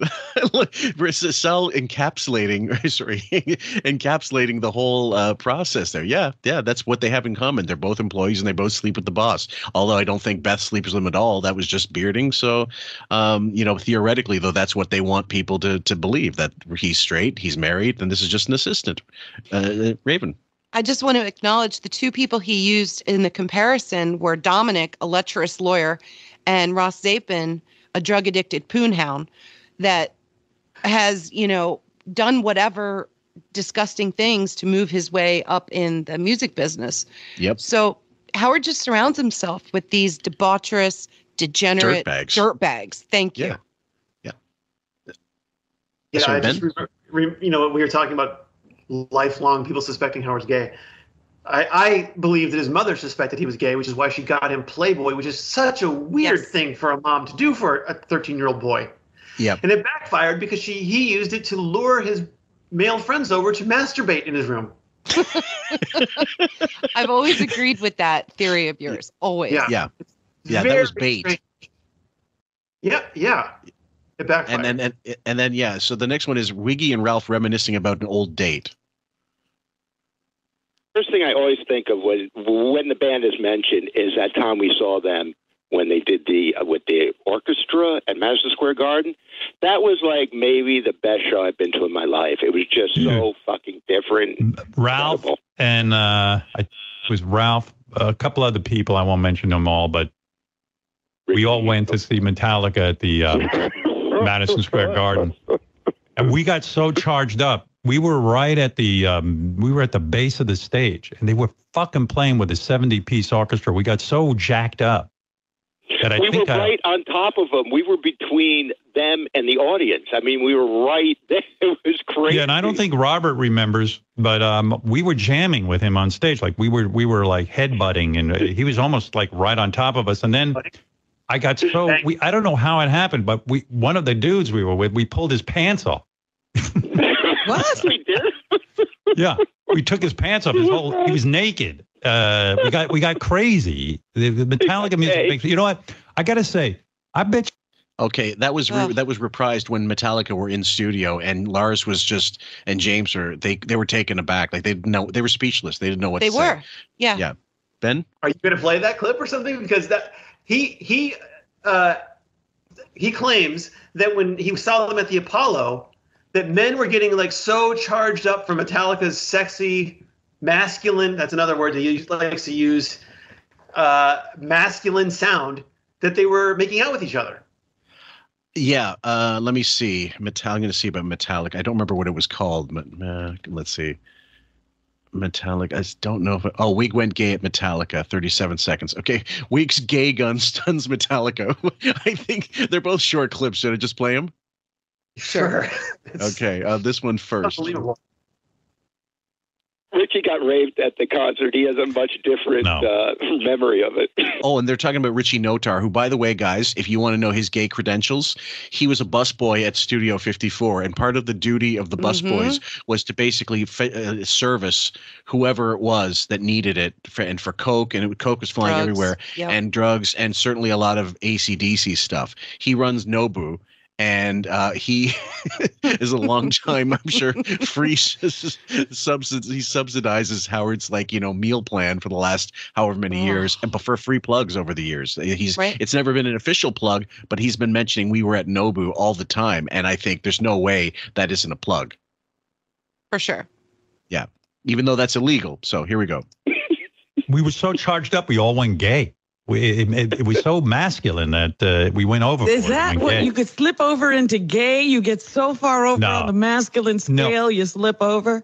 No, in fact, I remember I met a woman that night, and I was so jacked up. You know, I was single at that concert. I was so jacked up that I took her home and made love to her. So you just met her that night? Yeah. I was. Yeah. So, but either way, this is the part that never gets talked about is that he went with a woman afterwards. Okay. Well, I'm not buying it. Yeah, that's suddenly never part of the story, and now suddenly it is, because I think he realized, God, did I just out myself?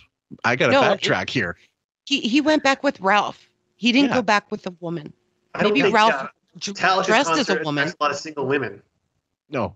And so Wiggy's gay guns. I don't know, but yeah, Wiggy's gay gun stuns Metallica. So they're in studio. This was November 18th, 2021. You guys. But did you hear that story? Remember, I don't know if you guys ever heard that. I went to your show and I only got laid that night, but I pulled two of us pulled our friend's pants off. It was like very erotic. It was a dude's pants we took off, and we got so charged up from your concert appearance that we literally started pulling our friend's pants off. And I don't know what that means. Yeah, it was really weird. I was super heterosexual that night and super gay that night. I was both things. Do you know what your music does to people? It makes me crazy. We're happy to elicit any response. And that's great. I mean, that's as Kirk says, that's when you know you're a professional musician. That's right. That's right, man. Guy. Okay. I think he has yet another story where guys couldn't control themselves because of Metallica's masculine sound. Yep. Which then he believes then that straight men can become gay. Mm-hmm. Just not him, but other straight men can become gay. Next clip is Howard loves to respect boundaries. Whole asshole hanging out. And by the way, at one point I walked into his room. The dude sleeps nude, and I saw his asshole and everything. Oh. His ass was facing me, so I closed the door. Don't even ask. That's a whole nother story. Yeah, it's in your house. Yeah, right. Well, I thought my dog was in the room with him, so I knocked. I didn't know he was asleep already. Yeah. I opened up the door. Big fucking Ralph asshole is staring in my face. Staring right at you. Big ass. Holy shit. Yeah. I shut the door. I was like, oh, fuck, man. So you saw two assholes in the back. Yeah, exactly. And I was sitting there going, hey, he's naked in my room. Like that. First of all, why are you going into the room when you're not supposed to be? Someone's in there. And he tried to get into Artie's room, and Artie had locked the door. Right. He knew better. Smart. So he knocked. There was no answer, and he immediately opened up the door. Right, and there was a whole asshole waiting for him. Yeah. Uh-huh. Right. I mean, what he didn't say was his face was right in it. So the next one is... What a story, too. And then I closed the door. Maybe not right away. Yeah, exactly. What a story. He's a real Mark Twain. The next one is Wiggy is jealous of Sam Simon. This is from 8805, 2005. All right. You know, go back to Sam Simon's loving arms. Why is Sam? It's bad because I'm right. It'd be one thing if Ralph had some business out there and Sam said, "Oh, come stay with me." I have some business. We're doing some work. Monkey business. What? He flew you out. Yeah, because I'm working. Oh, please. Yeah, Sam's in love with Ralph. There's like a whole thing going on. Sam wears eye makeup, so I don't know. Sam wears eye makeup? You say that. I don't say it. Something's up. I look at Sam sometimes. I think I see eye makeup on him. I don't know what's going on. Get at it. So he's been hinting at this for the longest time. We're Sam Simon long dead now, and there's no evidence, other than the fact that he died single, but I don't know. I don't think there's any doubt. There's no doubt in my mind that Sam Simon was a closeted guy, but other people will beg to differ. But there really isn't much out there online to indicate in my favor. So, but the relationship they had and Ralph's, I'll play more. There's a little bit more. Let me just play a little bit more from that segment. Except you don't have any money. Yeah, I'm pretty sure he was just your friend because you were my friend. But that was my theory. Well, of course, he deemed you. No. Oh, sorry. This is from a little later, like 2021 or 2020, even late, when Ralph was on the phone for one rare occasion. No, because he deemed you cool because you hung around with me. Oh, that it? Okay, good. I don't know. It just seemed weird to me that Sam was so close with you. But anyway, Sam took Ralph to Hawaii, and then Norm would be there with his family. Yeah. So Ralph actually got to hang out with Norm. Okay, so Sam Simon would fly out Ralph. Yep. John Stamos would fly out Ralph, and he stayed with him for weeks. Yep. While he had a wife and a brand new baby. Yes. So we know that Stamos was a swinger back in the day with Rebecca. Yep. Ralph was just gay for hire.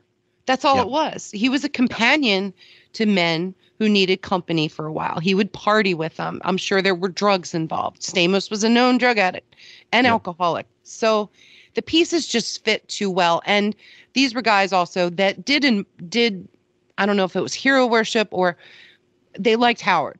They were in his circle somehow. And there was some sort of sharing of Ralph. He was being passed around. And yes, and he was clearly, again, the loyalty thing, the trustworthiness to keep all their secrets, right. To take them to the great. Yeah. Ben? The swinging party that he and Howard and Beth had with Stamos and Stamos' wife, it was like a month after their alleged first meeting because it was right around Beth's birthday. I think so. So they met on Mother's Day. Her birthday's in July, I think. So they had only been dating allegedly for 6 weeks. And they suddenly say, let's get into the tub with Stamos. So maybe it's possible Ralph was there and we've never heard that story, taking Polaroids and so on. Video, right? Yeah. I believe it. It is funny because I just couldn't imagine Sam Simon and Jon Stewart flying out, say, Dominic Barbara, because he hangs out with Howard. So let's hang out with Dominic Barbara also. Yeah. There's something about Ralph in particular that these men responded to. Mm-hmm. Yep. So the next one is from 2006, November 29th. Wiggy's curious about Sam's arrangement with Ralph, part 1. Hey, by the way, let me change the topic for 1 minute. So you took Ralph to Hawaii for a week? Ralph joined a bunch of people. Yeah, we had a lot of fun in Hawaii. Do you fly Ralph out and pay for all of his hotel and everything? Everything. Yeah. Yeah, Wow. why are you hesitating? What's the allure there? I mean, I love Ralph and Why everything, don't you but give me a vacation? why Ralph? Like, what do you get out of it? Honestly, what's going on there? Okay, so that laugh to me sealed the deal. Yeah. Absolutely. Do you need me to play any more? Because it's really just him talking about how he knows how to hang and all that stuff. I don't think there's much more needed, but we have a little bit more from the same thing because it's just a short segment, same day. Shameless. So he did, in other words, wind up picking up a little bit of Ralph's. Yeah, absolutely. The only because people say to me, "What does Sam get out of it?" And I said, "I think Sam thinks like Ralph's a cool guy and like can get girls around." Oh my God! So listen, Fred playing that brutal master clip, like underneath. So they've been talking about it for so long. Is it really a surprise? Is it really some kind of shock, or are people that willful blindness towards all this? Denial, it's, God forbid they were listening to a guy, who lied to them so much, so deeply on so many issues. Like they can only take so much, I guess. People don't always want to have their eyes opened, or they don't want to wake up and take the red pill. It's just some people are that way. Yeah. And, starting around 2008, I think it was, you just started seeing these people who were really close in the Howard Stern universe, close on the air anyway, all started coming out as gay. Joey Boots, and then Captain Janks later came out as gay. Bigfoot is bisexual with a trans person, with his mailman, with whatever. And just started going, how is it that now Bigfoot wasn't really infatuated with Howard, but Captain Janks was and Boots was. You go, what is it about this man in particular that they're like, that they want to orbit him and be as close to him as possible? High Pitch Eric, with his Donnie Wahlberg. It's just going, wait a minute, what are the odds that this many men are suddenly gay? Or they are not suddenly, but are now revealing themselves to be gay. It's just very strange. And now, elegant Offen, who would dress in drag. Oh, right. Yeah, but he would be in a dominatrix type relationship. So I don't know. I mean, I don't know what sexuality was, but Yeah. So the next one is called Ralph, the Furnace of Ambition, from the eulogy clip. One time I said to Ralph, you need to develop a skill. You can't just work for me the rest of your life. He goes, yes, I can. I go, well, maybe. So I said, what about working like in a store, like a high-end cosmetic store? You know so much about makeup and stuff. He looked at me like he goes, I can't work in a store. I go, why not? He goes, too many people will recognize me. I go, what? Now you're famous? Ralph counted on all these guys to basically, he was, a live-in slave. Like he would just, he counted on his ability to remain loyal to keep him in cheese sticks. He counted that like he'd have plenty of Slim Jims for the rest of his life if he kept his mouth shut. And rich guys, like Sam, we speculated maybe he left him money, whatever. I don't believe he left him a dime personally. I think it was one of those things that Sam didn't even consider because no one knows that they're going to, whether they're going to pass away or not. And maybe he hadn't had it in the will or didn't want it, certainly didn't want to even address it. But Stamos, he wanted to be taken care of like a girlfriend. Sure. He got the girlfriend experience with Ralph. Exactly. Yeah. And it's funny, too, that Howard threw out there, I think these guys just think like Ralph can get girls. Why would they think that? Ralph? Yeah. The only interactions they ever saw of Ralph with girls was him on the other end of a laser pointer berating them as, unworthy. And fighting pointing them. out flaw after flaw after flaw. Or calling them stupid on the phone, getting into an argument with them. There was no attraction to Ralph. Yep. I'm willing to bet that Ralph name dropped Howard in clubs and as an entryway into talking to girls. into getting and being like, I can get you on the show. I can get you in Playboy. He would make up all these connections or just name drop Howard to leverage himself into situations, whether those women had money, would buy him drinks, would get him into a better club, whatever it was, an after party, a swingers party at the end of the night, who knows? Yep. Yeah. But he did have a social, Ralph had so much social game. It's disgusting how he could finagle his way into all these relationships and, have things given to him constantly. The fact that he'd be interacting with strippers, I mean, it gives credence that he's not strictly homosexual. However, I also think he probably had a low sex drive. Like he wasn't as hungry for sex as these men who he's hanging out with were hungry for sex. So, he could go and be he could go and be coy and hanging out with them. I just kind of think that his sexual appetite was whatever's in front of me. That, basically is what I have. Right. And the booze and the drugs would allow him to get into whatever situation and just let it happen. And I wondered if the booze and the drugs ever came out when they were watching tranny movies with Casey, for example. Sure. Have a drink, Casey. Tell us what you think of this movie. Yeah. Well, the other thing is, of course, if he was really an introvert, those stuff would help him be more extroverted in those situations and hence become more of an asshole in said situations. So the next one here, Wiggy outing Ralph's 30 minutes a week. It's Tony Soprano walking out on parties at Christopher's. It's incredibly I agree. I agree with Ralph. Well, Gary has a horrid show, and I've learned to have a Mary, horrid show. you too. You're the hostess. How can you? And you're busy packing up shit for these two? Get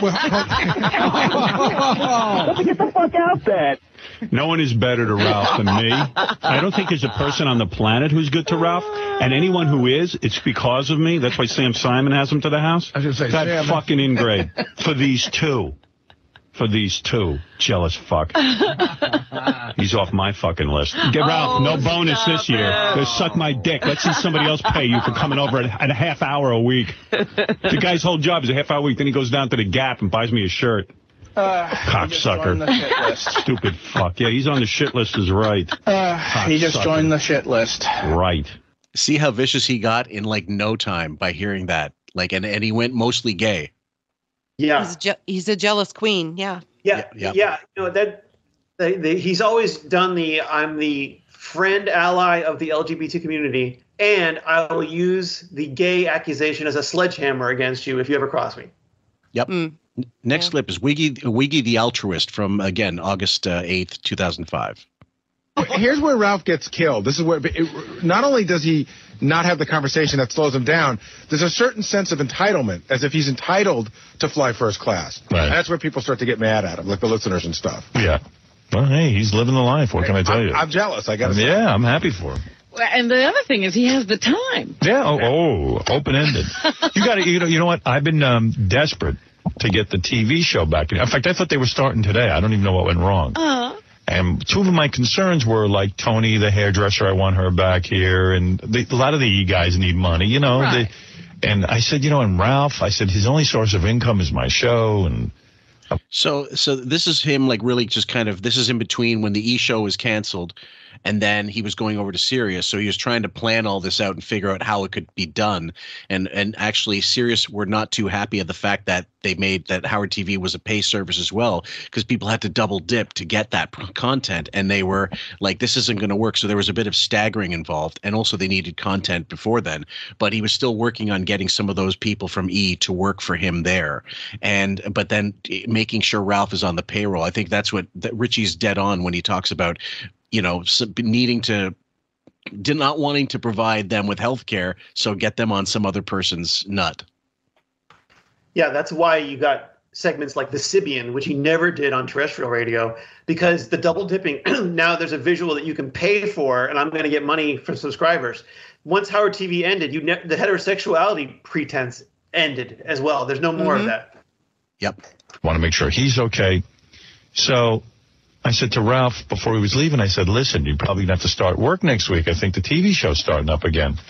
And he went, what? He goes, oh, man, I was hoping for a couple of weeks. Where I go, I'm doing this so you could have a job. Right, you're worried. You're more worried than he is. Yeah, he was like, I'm furious with you. I was like, what? He is, I don't understand. I'm feeling all this pressure so my people can get back to work. I don't know. Where's the part where he goes, oh, my God, I haven't made money in a month. Right, how am I going to pay my rent? I don't know.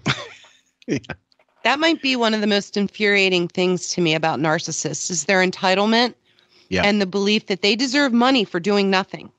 Yep. And this is one of Howard's faults that Ralph had it too. Oh, just real quick, I was also calling because I just wanted to say my tour starts on the 17th of June. Thanks, Eric. All right, buddy. Eric, what? I couldn't hear you. What did you say? I said the tour that I'm Take care, man. Don't ever call back.